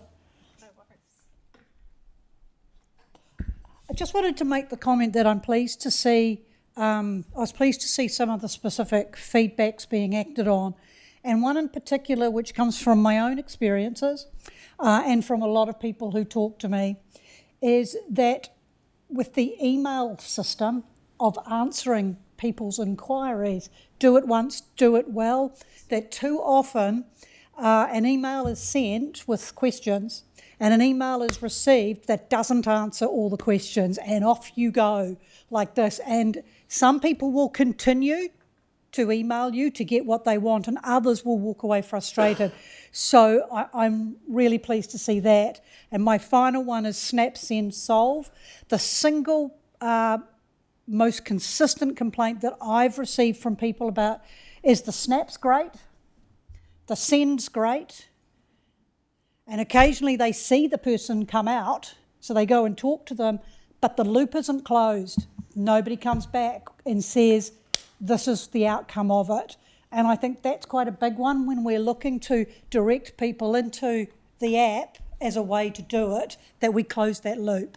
Yeah, and I'm sorry, and that was what came through really clearly, Tracy, is that in terms of the frontline customer service staff, the response was great. When it gets into the depths of the business, there was a nice segment in there that recognises that the response time tails off. So because it's council gave it to me as a KPI, because this was our first customer service, that KPI now translates down to the executive directors and the heads of departments, which means that over the next few years we're going to have that continued focus about how do we improve customer service, and we'll get a gauge of how we're doing, because at the moment we're required to do a customer service survey now each year, so we'll see if we're improving or not. But as with everything, this is the first time we've done it. I would say until we get things like a CRM in place as part of the digital investment and a few other technology things, it'll probably take us a few years to get there, but the intent is good. And that's what I wanted to acknowledge, is that what you've been fed back and what you've said to us you're working on is also what I'm being told, and so I want to acknowledge that. And from a customer service point of view, you've probably got some of the hardest jobs that there are, because you are your people are at the coalface. I have quite a high capacity for mistake making. I don't expect people to be perfect. It's what we learn from the mistakes that's really important. And then just one last thing, is Jane still here? What is the expected refurbishment cost? You talked about there being a potential refurbishment cost for Sheffield Pool, and that could be a sticking point. Do we have a broad number to work with on that? The number that council received, as I said in my report, was between 800 and 1 million, 800k. Now the community's signalling they can do it between sort of 250 and 300k, based on doing a lot of the work themselves. So, but if that cost blows out, then $100,000 extra to find will be challenging for the community. Yeah, that's great. Thank you, Lydia. Cool. I think in Chantel's group, they did an amazing job of wrapping up and closing up all the leftover solves and closing those down. I think, was it last Christmas, did you identify, was it 6,000? 3,800 to... Yeah, so nearly 4,000 last Christmas, and they've just got a small portion to close off. So through the organisation, so they've been doing a great job of identifying those and closing the gap, which is really good. John. Oh, thank you. The Selwyn Awards, high profile, premier, iconic, no issue. The KPI of 600, I wonder whether that could be exceeded and become 1,000. By looking at a more cost-effective way, less glitz and glamour and more added value. And it just seems to me that if Cord are going to be a major sponsor, I'm just wondering how does that factor in, because in effect it's a council-controlled organisation, so really it should be a council cost that comes off the bottom line. And the feedback that I've got is that in the current economic climate, that maybe as we move forward to prepare for the next one, we're a little bit more cognizant of the fact that, can things be done cheaper? Do we really need massive luxury desserts and things like that? That feedback is very useful for us, and so understanding the implications of what that adjustment might mean, but I guess that's a part of the annual plan and process that we're embarking upon going forward. And that's where you as council will give us guidance on what it is that you want. So bearing in mind, we as a team deliver what we're asked to deliver. And so we've delivered what we were asked to deliver. If this council decide that they want to have a different route, then we'll deliver what you want us to deliver. Well, I'm sure you know that I'm not shy in saying what I think the community wants. The challenge will be trying to convince my fellow councillors. Thank you anyway, Sharon. Over to halls, my favourite topic, that there are a couple of halls, and I don't want to mention them in open session, but I am happy to, that feel as though, and this is my reflection of what I believe they told me, that their management agreements seem to have been bogged down in not terribly productive negotiation. So maybe that's something that could be raised up the priority a little bit. And then I suppose my understanding is that the KPIs have a fairly high financial component. And one example would be a community hall that's just opposite a school, and it stands empty on a wet day, and the school would quite like to go over and use the empty hall that isn't booked for some activities out of the weather, but they're not willing to pay the price. And the third comment I'm receiving is that there are some organisations that, given the last increase, and I know it was the previous council that set the target for the return on investment, but I think that some productive discussion can be had around saying, can we overprice the halls so people start to look at alternative church venues and holding meetings every second month rather than monthly. And again, putting the cart before the horse, I'm looking forward to when we get a time frame for the staged, and I'm sure that there'll be time for us to go back and work with the community so that they don't have the same time pressures the central government provides in relation to 5 or 10 days for a response. So is there a question you specifically wanted me to answer, or just a general comment on those points? Well, I suppose with the Selwyn Awards, it was just general feedback that I've received. No, that's absolutely valid. But I mean, with regards to the halls, yeah. And I know there'll be the time for further discussion on that. I can provide some feedback on some points now. Would you prefer a complete answer after? Yeah. Okay. Yeah, I think what it looks like is, and please correct me if I'm wrong, John, but what it's looking like is the engagement schedule, so that we can actually be aware of this before time and go to our community and have the discussions alongside our community. Is that correct? Yeah. Yeah. Cool. Thank you. Reece. Yeah, thank you very much for the feedback. And my question is specific about the halls in regards to selling, divulging them, etc. You talked about that these assets need to be reviewed, they need to be upgraded, repairs. Who does those reviews? Is it our building or is it external?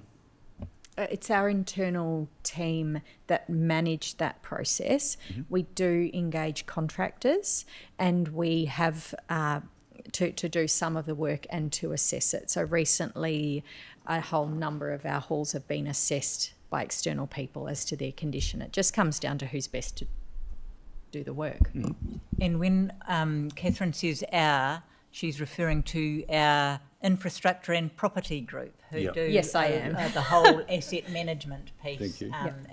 And we work closely with them around the operational management. Thank you. Yes. So then to further on from that, if a asset was to be sold or divulged, what is or does that review incorporate the risk of the liability once sold, especially if it's a dollar that's returned to the public versus a private sale? I just want to make sure I've understood your question correctly. So are you asking who holds the liability in terms of the repairs and maintenance of, say, a hall after the sale? Well, I guess what is the process? I guess it's probably the best, and is it accounted for in the sales when they are doing the repairs or review? Do they assess the risk, and where does that sit in the sales process? I might start the response, and then Hannah can correct me or add something to that. I think where there has been some challenges in the past has been where community groups feel that they have a level of ownership that is not underpinned by any legal structure or accountability. And in fact, they have been recognised as committees of council. So therefore, council has no ability to move away from the liability and the risks associated with that. And I think James would and did touch on the point that it was important that this was a separate legal entity, albeit they are sorry, Denise, I was actually going to invite Julie to come up to the table to talk around that. Yeah, just to do that. That's fine. To give the legal perspective.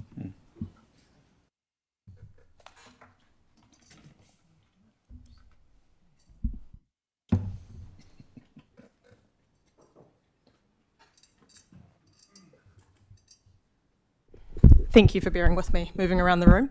So I think what you're talking about, Reece, and correct me if I'm wrong, is around how do we assess risk and liability in terms of our divestment strategy when we're doing council decision making.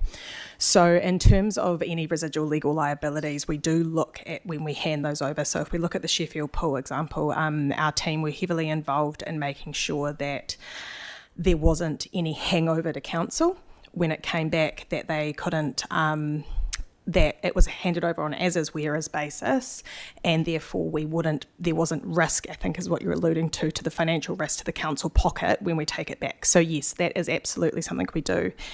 And when these decisions come to council, it is part of the assessment that we have to do. So in terms of the local government decision making, which we'll come and brief you on at a later date around Section 82, we do need to look at the risks and all the options and those pros and cons. So those are things that we do go through on quite a regimented basis when we bring those to you, yes. Yeah, it was around, I didn't want to be rude and say as is, where is basis, and expect that was a position that we take as a bottom line. And then obviously what those costs would be implicated to the community or to council, to bring them up to the standard for sale. Yeah, and we do try to be, and I think through the Sheffield pool process as well, the team tried to be very upfront as to what that meant for the community group and taking that on, what they were opening themselves up to as well, because equally, I think to your point, we don't want to hand things over that do need upgrades and then leave people in a position where they're not clear on that and then they're in a hole. And it returns quicker. Thank you very much. Cool. Sophie. Yeah. Thank you, team. There's heaps of yous here today. Thank you very much for coming. It's quite good. Most of the questions I had noted down, other people have knocked off the list already, so that's really good. One question I had was around Hall, so I'll ask that first, which was just when you bring the report back to us, is that going to include how much money has been spent like in the last decade or so in terms, because I know that there's a couple on the list there that have recently been refurbished or that have had post-quake insurance work done on them, and that would be good to be part of the picture. But equally, I know that there's, you know, like Mead has issues with the water supply and stuff, so there's information that's obviously very useful, but it's kind of, it would be good to know the history there as well. So that wasn't really a question to be answered. That was like answered at a later date. Thank you. In terms of the awards, one thing that I have had in feedback from a few groups the last couple of times is that it's become very much pitched as a bit of an economic development business one, but actually a lot of the groups, a lot of the categories and a lot of the winners are actually non-profits, and they're starting to struggle to see themselves in the event and in the cost of attending the event. And I don't know whether the answer is to make it a bit more of a slimmed down version, or whether it's to have two separate events, but I just wanted to pass that feedback on because that's quite important to me, to be honest. And the only other question I had was actually about swimming. Well, James comes up.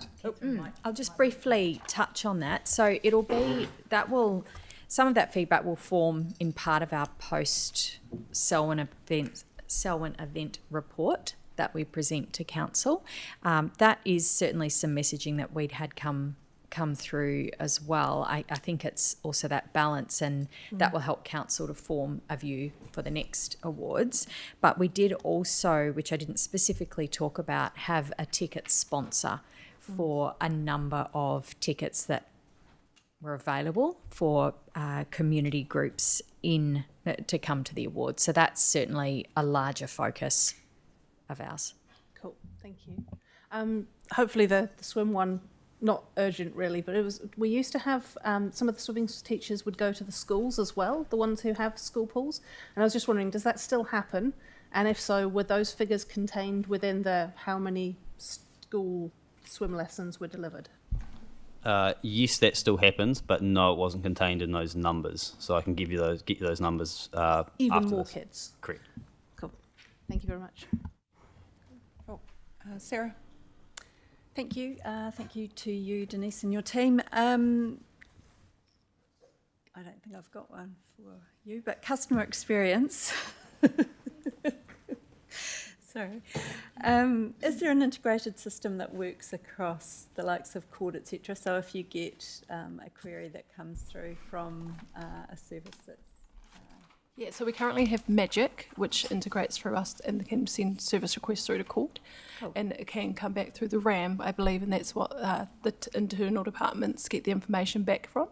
And so part of that closing the loop or finalising that interaction would be ensuring that the information that comes through feeds back into Magic so that the customer is advised of that as well. Perfect. Thank you very much. Sorry, Sarah, I'll just add to that. One of the challenges for council is that there, I think I might have said previously, there hasn't been an investment into technology. And so a lot of our systems don't interact with each other. We've got systems that just work by themselves, don't feed information across. So at the last long-term plan, we put up a request for some funding for digital. So we've got 13 million over 10 years.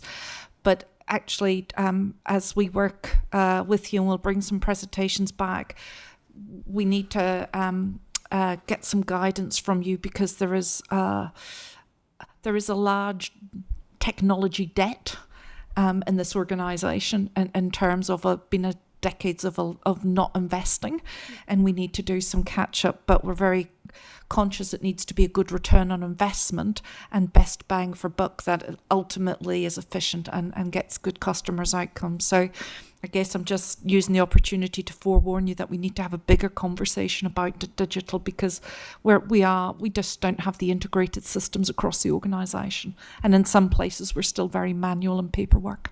Yeah. Complex. Thank you. The library, the digital... Here we are, thank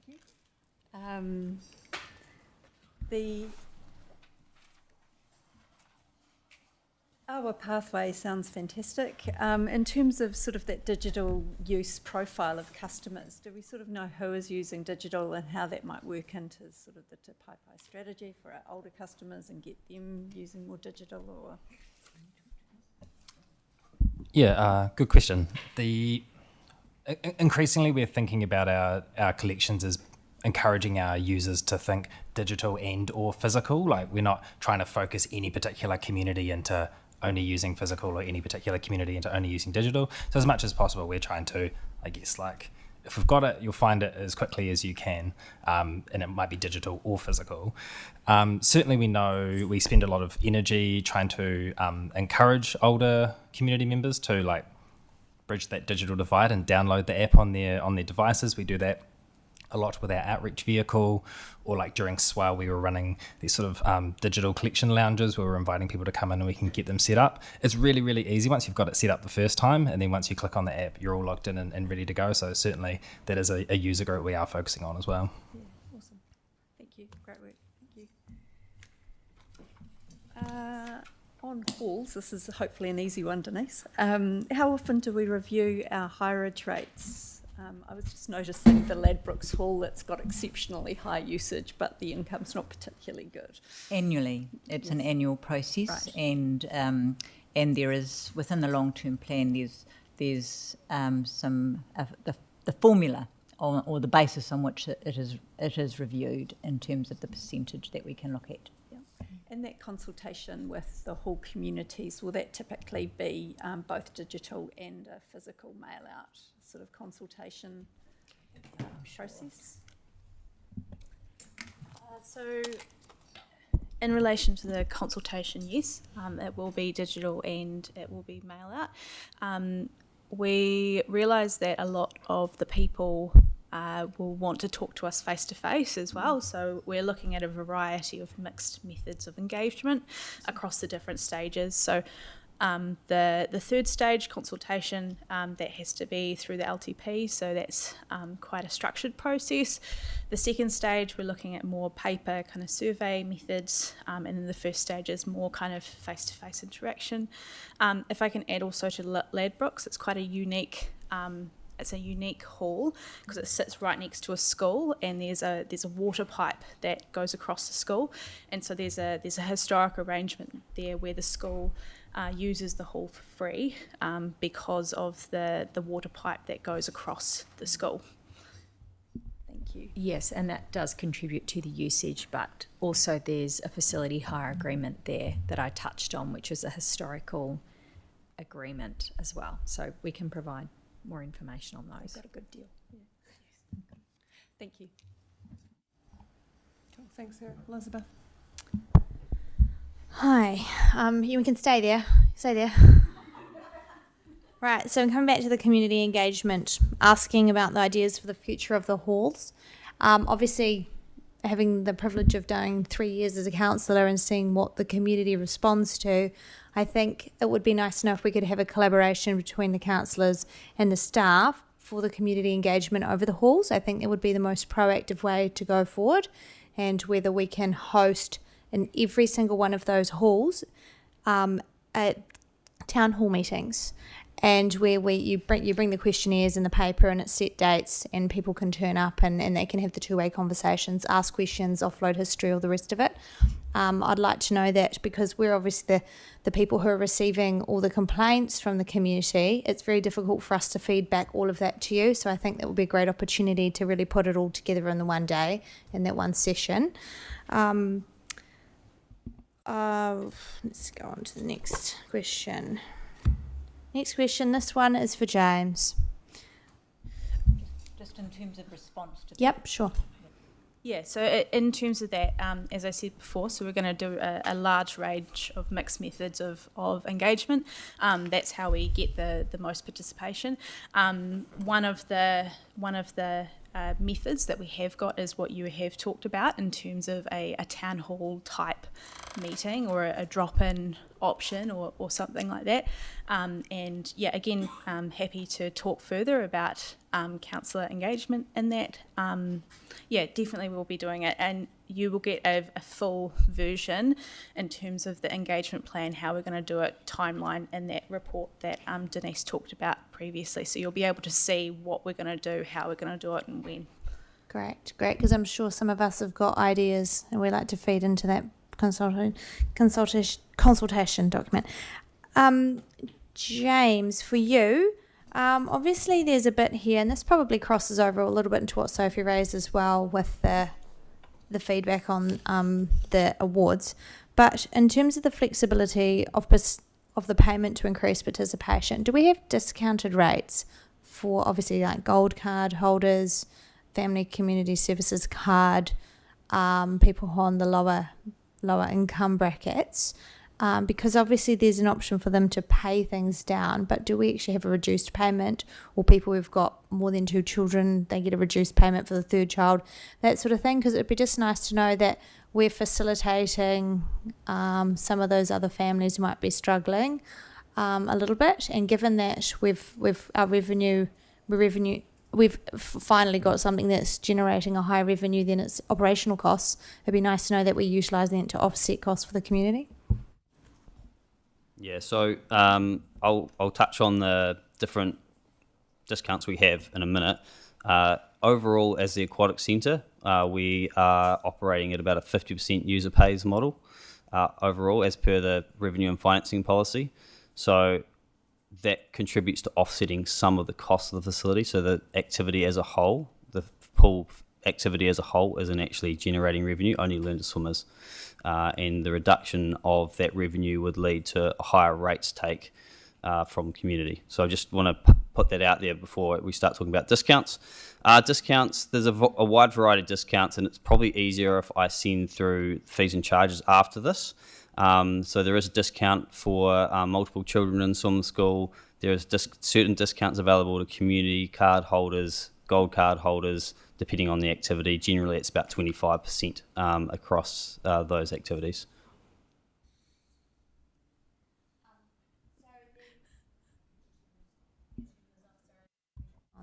That was my fault. I always do that. It's habit. Old habits die hard. So you talked quite a bit about bringing in the potential for a private group to run the pool and all those different options. Is there a reason why we're looking at that at this point, particular time? Because you didn't kind of give a leeway into it. You just said here are the variety of options. And how does that compare to successes you've seen in other pools? No, I've just tabled that as we're currently running it all in-house across the organisation, except for the Melbourne Swim School, which is a relatively small community offering out of Darfield and Sheffield pools. The reason I raise that is because there's options to look at, but they will require quite a lot of detailed analysis. This isn't a 5-minute job to sit through and figure out, oh, hey, if we went out to private, what would that mean? There's some pros and cons to each application. So if you look at the private option, for example, what that means is council does lose quite a lot of control over what community can access, what the fees and charges are straight away, and the level of access the community has into the facility at certain times. So just have to be quite careful around what some of those trade-offs are from a facility operation point of view and a community access point of view. It also doesn't necessarily mean you save costs, because as I just talked about, we offset some of the operational costs through fees and charges and revenue generating activities, but as a whole it doesn't generate revenue, and a contractor is hardly going to come in and say, oh, we'll just do it for free, and they'll add their overheads on top of that based on their head office requirements and things. So I guess all I'm saying there is we're currently running it in-house. There's a raft of other options. We're happy to look into those if need be down the track. So you don't currently, there's no driving appetite for change at this point in time. I guess that's my key question there. That's not for me to decide. That's for this table to decide. That's up to councillors in terms of future vision and direction. And in terms of the context, I've asked through the EDs to just give that little bit of explanation around what's in-house and what other councils do, so that you just get a flavour of what happens elsewhere. So that was the basis behind that. Great. Okay. Just the conversations around the Selwyn Awards were really helpful. Don't worry, you can stay there. I'd just like to say that it would be quite good probably to work out some way that we can get a little bit more feedback from the community, just so we can, tighten up some of the areas that may be, as the others have mentioned, that may be of help. Thanks, guys. Cool. So I think there'll be avenue through the paper that you'll bring to council in that process that we can start to feed in maybe some of those different KPIs and whatnot through there. Cool. Denise. Gosh. Okay. Well, firstly, thank you for everything. I do wish we could have had questions after each topic, because I'm really struggling to remember. I would be really involved in it after each topic, so it would have made it easier. People have touched on the Selwyn Awards. I was going to say the same as Sophie, so I won't repeat that. I am a bit worried about the halls. I don't think this is a question. It's probably just more of a statement. I get a lot of feedback about the halls from the community, and they're quite cross about it. It feels like now we're consulting on giving the halls back to the community when the community had them in the first place, and we've taken them away, which I think you started to touch on. That was probably because of the risks. But in the meantime, we haven't maintained them or looked after them, and now we're going to give them back to the community. So I can see that might cause some upset to the community. And also, I think fantastic. Oh, just my last one for the customer service. It sounds like our frontline customer service staff do a really fantastic job. And I was just wondering, do we pay them living wage? Do we pay the same as across with Christchurch City Council? I can assure you we don't pay them what Christchurch City does, but we definitely do pay living wage. Oh, that's good. Thank you. And just in terms of just noting, I think there was a period of time about 6 years ago where there was quite a volume of reports put to council about the halls and some in-depth analysis done. What I thought I would do is in the you've asked some specific questions that we're looking at, and I thought I would give you a bit of a snapshot of some of the history of that went around that. There's obviously at least 12 council reports that sit behind it, but just to give you a bit of a context of that doesn't necessarily refute what you're saying. It just provides a bit of context that might be useful for those that aren't aware of the history and some of the changes that took place in both council, but also in terms of legislation that came into being and that sort of thing. So we'll put that into that feedback that we're giving anyway. Can I just ask on the halls, the Green Park Hall, because that was newly built and then it was repaired and now it's on the list to go. Was there a specific question? Not really, it's just about how that came about, because it seems... It would be fair to say that some of the decisions about refurbishment, in the same way that some of the decisions about build had, there were councillors that sat behind it and decisions that were made at the council table. And from my understanding, decisions around refurbishment were related to the insurance payouts in the post-quake environment. And as it transpired, my understanding is that there were some issues associated with the quality of the refurbishment that has taken some time for our colleagues in infrastructure and property to work their way through. And we are where we are. Yeah.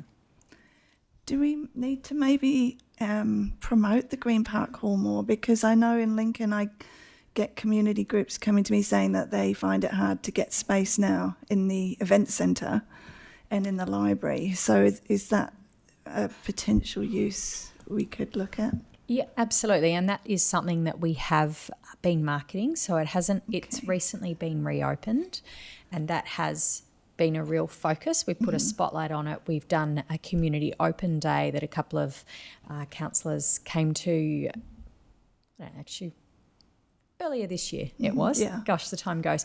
And there are some limitations with that hall that we do try to work with. Part of the appeal of Lincoln Events Centre is the location. Yeah. Oh, yeah, I know, yeah. And we do present different options to people that aren't able to get their preferred space in a centre, but the location can be the key. There's also some Wi-Fi issue. Green Park doesn't have Wi-Fi, so that's something we try to remedy as well. So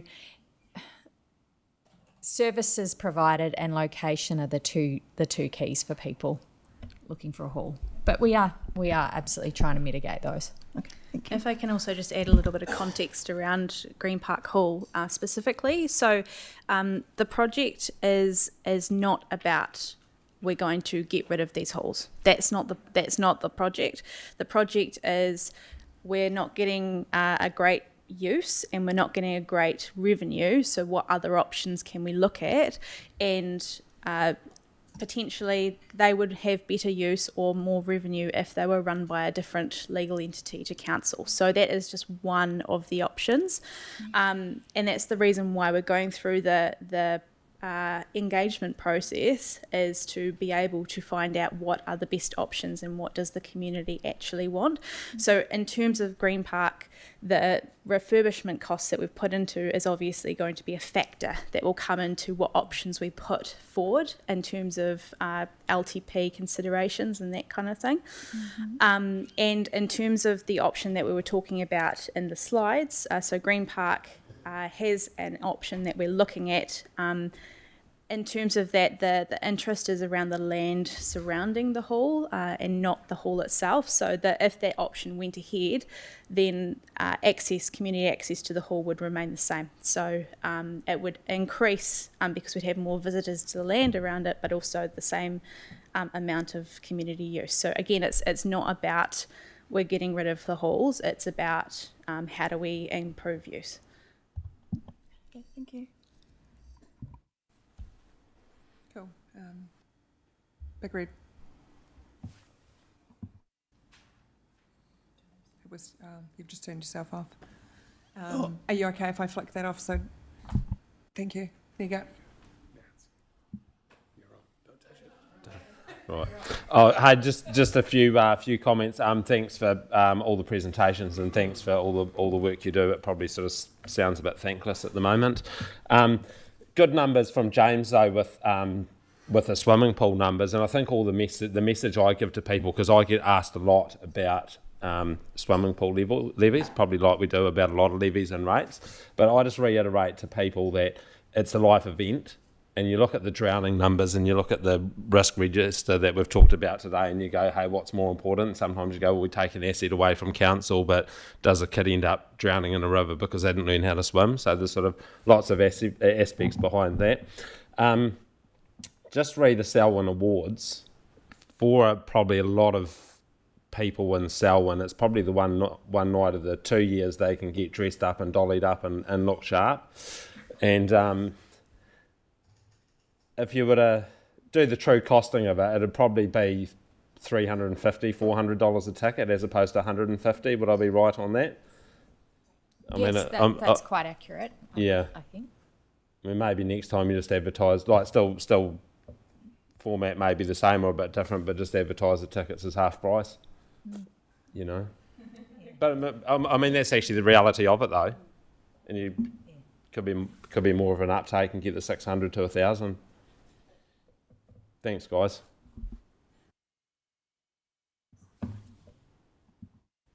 Nice. John, just quickly, because I know that we've gone over 2 hours. Just a comment. When the summary is prepared, could you give consideration to including a hyperlink to the actual reports? Just a comment. Oh, yes, sorry. Yeah. Wonderful. All right. I'm mindful that this has been quite a collaborative effort, and you've been very tolerant and patient of people coming and going. I guess it's fair to say that community services and facilities, because of the things we do, we actually are the biggest headcount across council, and headcount doesn't necessarily equate to FTE. Headcount means we run shifts. We've got people on part-time, casual employments in order to keep adequate staffing. We've got a lot of people, and we're keen to get to know you as councillors. And so this presented a great opportunity for particularly the leadership within community services and facilities to get to know you a little bit better. So I apologise if it felt a bit clunky at times when you had people jumping up and going back. But it's been a great opportunity for us to get to know you a bit better and to understand the things that matter to this new council. So thank you for your tolerance.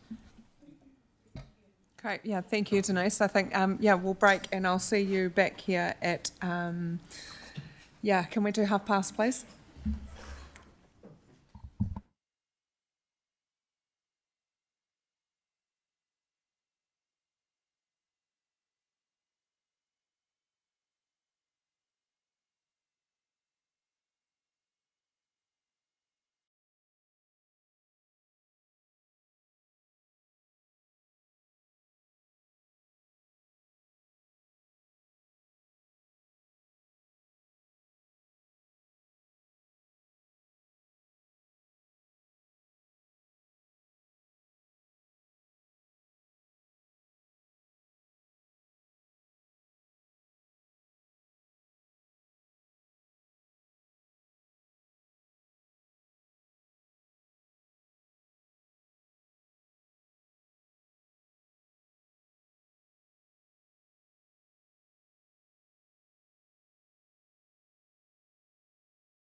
Yeah, John has very patiently been waiting for us while we try and figure out our ID tags. So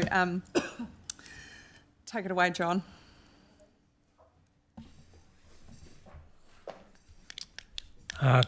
Your Worship, councillors, I'd like to give you a brief introduction around health, safety and wellbeing within the Selwyn District Council, what we do, how we support it, and how, as elected members in council, you support the council and those requirements around compliance with Health and Safety at Work Act 2015.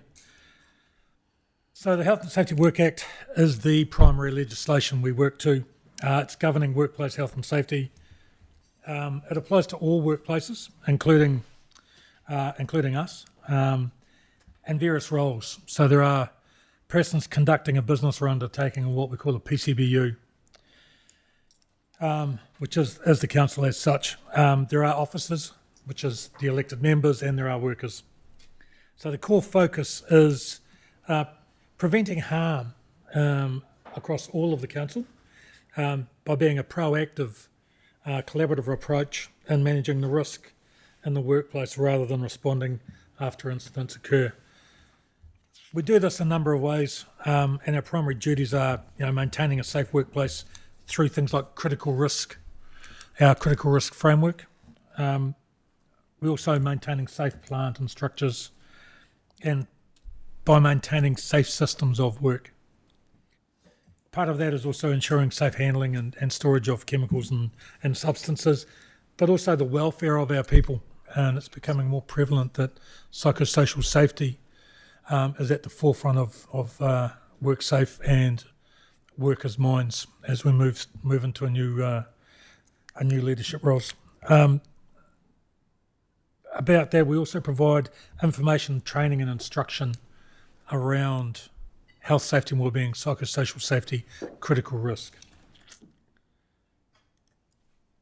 So part of the overview will be our introduction to health and safety governance, a bit of an executive summary around that, some key points, some legal framework, Health and Safety at Work Act essentials for elected members from what we see, and some practical tools and resources. So a bit about the governance. We have, prior to my coming on board at the Selwyn District Council, had a review by an external party called HSE Global, who did a review for the council and for the chief executive around what good looked like, good health and safety. It was about 18 months ago, and the key recommendations have all since been implemented, which are a number of things, but 4 good points we picked out about elevating the profile of health, safety and wellbeing across the organisation, lifting the health, safety and wellbeing culture, changes to structure and reporting lines within health, safety, wellbeing, and development of our critical risk framework.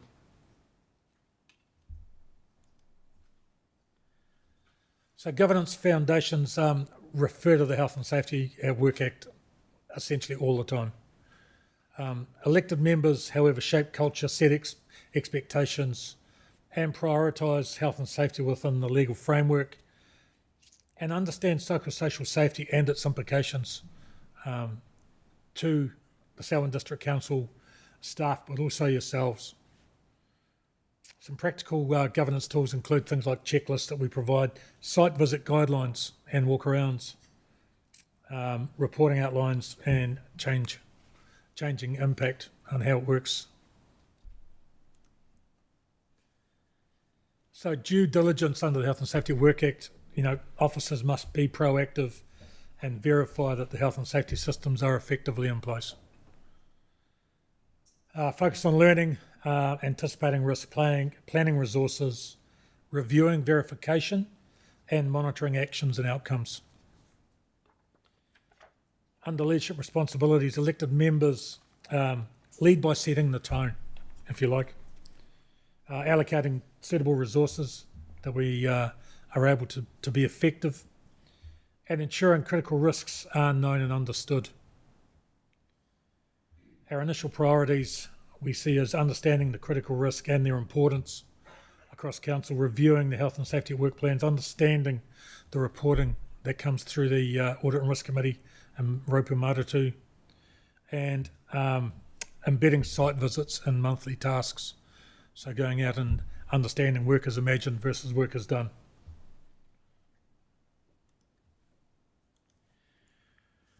So essentials for the elected members. Primary duty of care under the Health and Safety at Work Act is to keep people safe. That's basically the standard. Selwyn District Council has a primary responsibility for health and safety of workers and others influenced by its work, so the public. Our roles and responsibilities, elected members have significant influence and are officers responsible for exercising due diligence under the Health and Safety at Work Act. You must maintain a healthy safety knowledge, understand risk as it is, ensure resources and verify compliance with systems to ensure that we are doing what we say we do and doing what we say we're going to do. The liability protection and limits under Section 52 of the Health and Safety at Work Act offers liability protection but does not remove leadership duties or responsibilities as officers. And managing overlapping duties, we understand that there are clear agreements and memoranda of understanding which help overlapping person conducting a business or undertaking PCBU duties effectively. Some practical tools and resources we've put together as our team around officer due diligence training, assessing critical risk, checking up on action completion, reporting, incident response and effectivity. Learning around site walkarounds, so understanding actual work practices, identifying key controls, gathering worker feedback during site visits, understanding where there are some pain points or where we're doing good work. Our audit and risk quarterly report includes performance matrix, assurance insights, control effectiveness, resourcing and emerging issues for health safety governance from within and outside Selwyn District Council with the public and interactions. Our critical risk bow ties, they're used to assess risk, verify controls and facilitate consultation around what we're doing and how we can do that better or what we need to do better. So we have some FAQs around addressing governance concerns. So they may cover metric effectiveness, site visit frequencies, other specific requirements to guide elected members. Should you require that, we're happy to engage fully anytime. Glossary of key terms around PCBUs, officers, critical risk, and assurances for clarity. And also reference materials for governance, included in the Health Safety Work Act, the IOD good practice guidelines, and legal judgments to support governance. We also encourage subject matter expert advice from Selwyn District Council staff to create informed decisions, ensure actions are effective, and cover all aspects of the issue that you need to dwell into. So that was a brief overview of health, safety, wellbeing. From my point of view, we're happy to take questions. Sorry, John, I just want to chip in there. So that was a very fleeting overview. A governance workshop for health and safety will be set up for you. Now, we don't have a defined time for that, but we think it's a really critical part of your role because in terms of the complexities of council business, and so we'll come back with a date, and I suspect probably early in the new year. So we'll pull a half-day governance workshop together for you that talks about the intricacies, particularly relevant in a local government sphere, because there are some nuances. Whilst there is national legislation, there are some nuances specific to local government, and it's important that you understand that.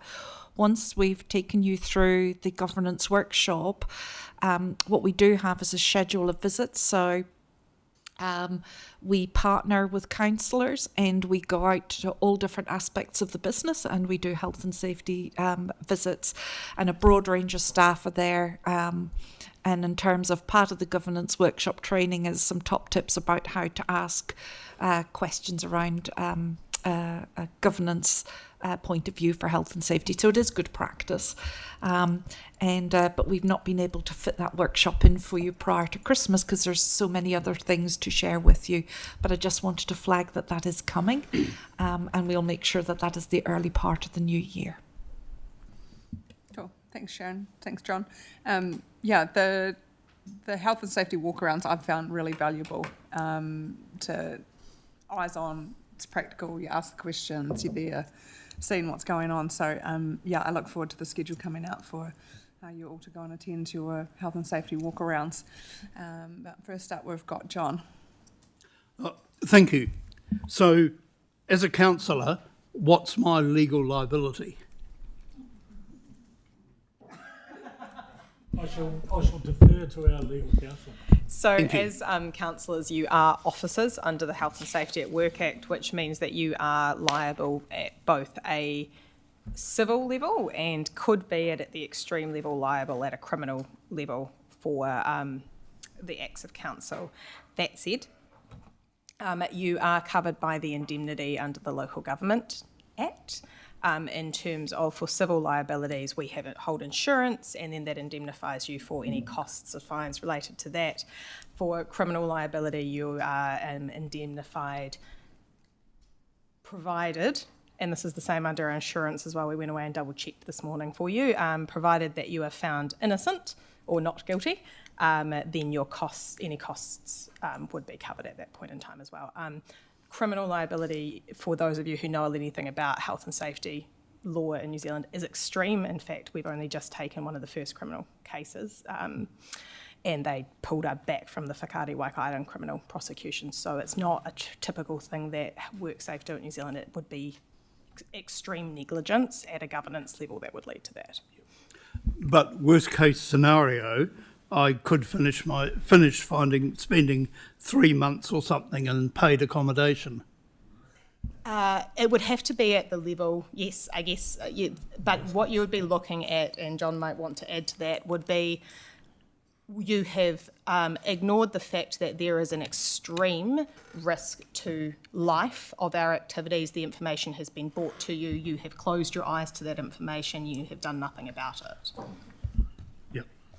Okay then, well, at a governance level and not wishing to interfere in operational, I personally find it not very advisable to wait until the new year to be satisfied that the required occupational health and safety risks are being mitigated. So I would request consideration be given to providing a more urgent briefing on the more major and relevant risks that will involve the councillors in personal liability, please. Yeah, we'll take that on board and we'll work with Sharon and get that report up. And that'll be done with urgency? Absolutely. Thank you. And you'll be pleased to know that it's the CEO, and you'll have seen the recent case with the Ports of Auckland. It is quite often the CEO is the person that carries and could go to jail. So I look forward, or I hope I don't have to have a file and a cake delivered by council. So we're very conscious of that without diminishing responsibility. And I hope we don't have a shared cell.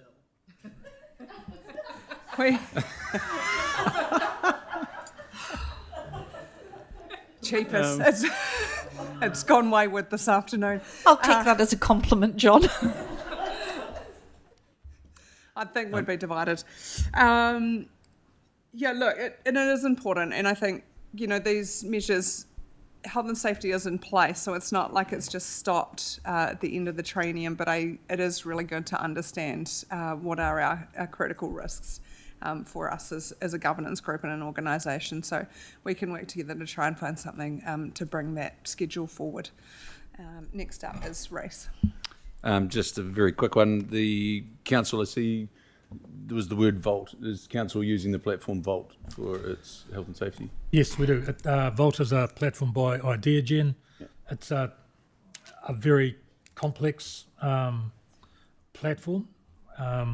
We're going through how we can use it more effectively in the going forward, and understand how people's frustrations or benefits are with it. No, it's good. Yeah, it's good. Cool, Tracy. Really simple question. In the slides, you referred to a couple of documents, guidelines. Can they be put into Diligent so that we can look at them, so that we can have them on the platform, so that for sure, before we have our briefing? Thank you. Yep, no worries. Just to give us a bit of context, I guess, following up from John's query, how many, if any, significant health and safety breaches have we experienced over the last 12 months or so? Since I have come on board, we haven't had anything. Thank you. Prior to that. Very, very reassuring. Yeah, a wee bit of a feed in from what everyone said, but I think it would be helpful just to see the case law that sets precedents of what's actually being considered a health and safety breach by a councillor around New Zealand over the last 5 or so years. Yeah, look, we're happy to share what primarily is the at forefront legal precedent is maritime safety versus Ports of Auckland. It is a weighty time, and it is the first time that the term workers imagined versus workers done has been presented, and it is done 47 times within the report around that judgment. So, yep, more than happy to get that into Diligent. I would suggest we wrap that up as part of the half-day workshop, because we've actually already presented that to council and at Audit and Risk. So we've actually got the baseline information there, and it's sensible to wrap it up. Perfect. Thank you.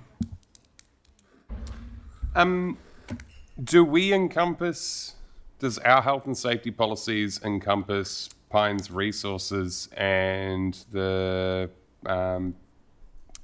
Pines Sewage Treatment Plant, or are they encompassed under CORD's health and safety management? Yeah, under a CCO agreement, they look after that. Yeah, cool.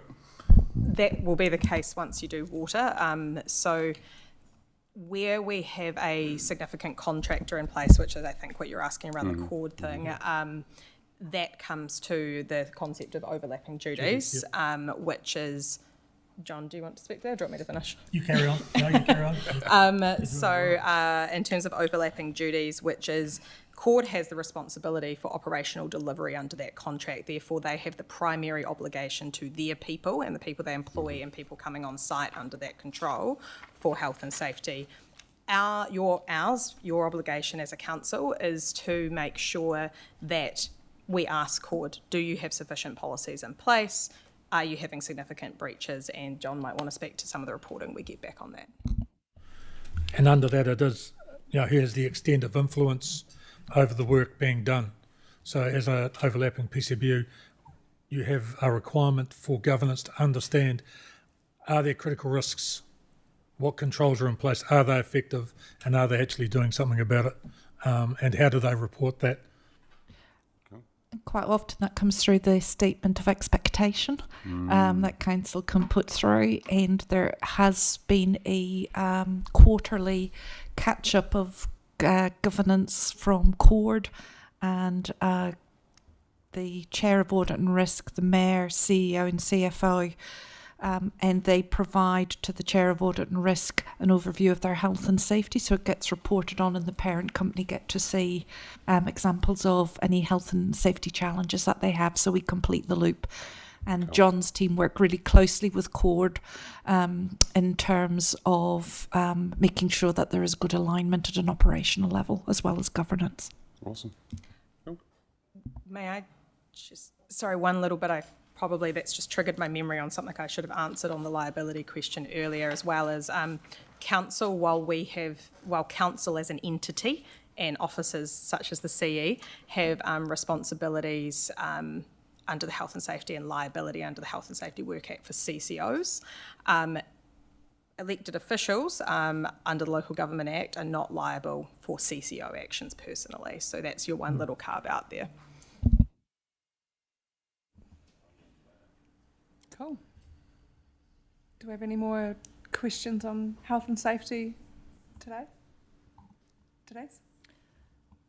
Just thinking about contractors. How does it work with contractors?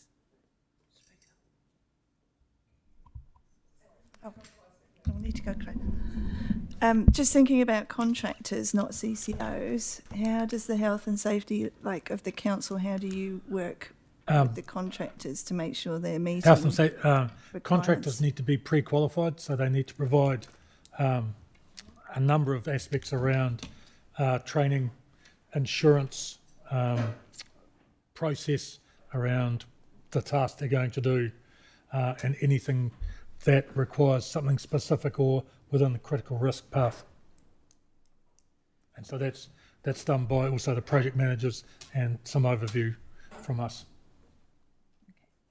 I was thinking, oddly, specifically about animal control and the people you've got out at night. Do we have training for them? So I think you're looking towards our lone worker risk, which John, we will be able to talk to you a bit more about, which is one of our critical risks, which we do manage. Okay.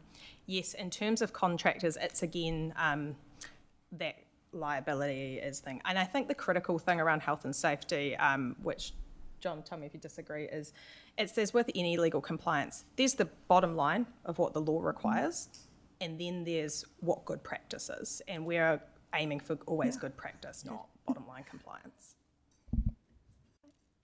Thank you. Cool.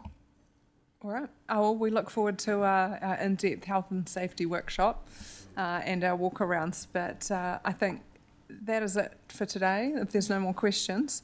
Thank you, team, for your health and safety update, and that'll be us signing off for the day. Thank you. Thank you. Kia ora.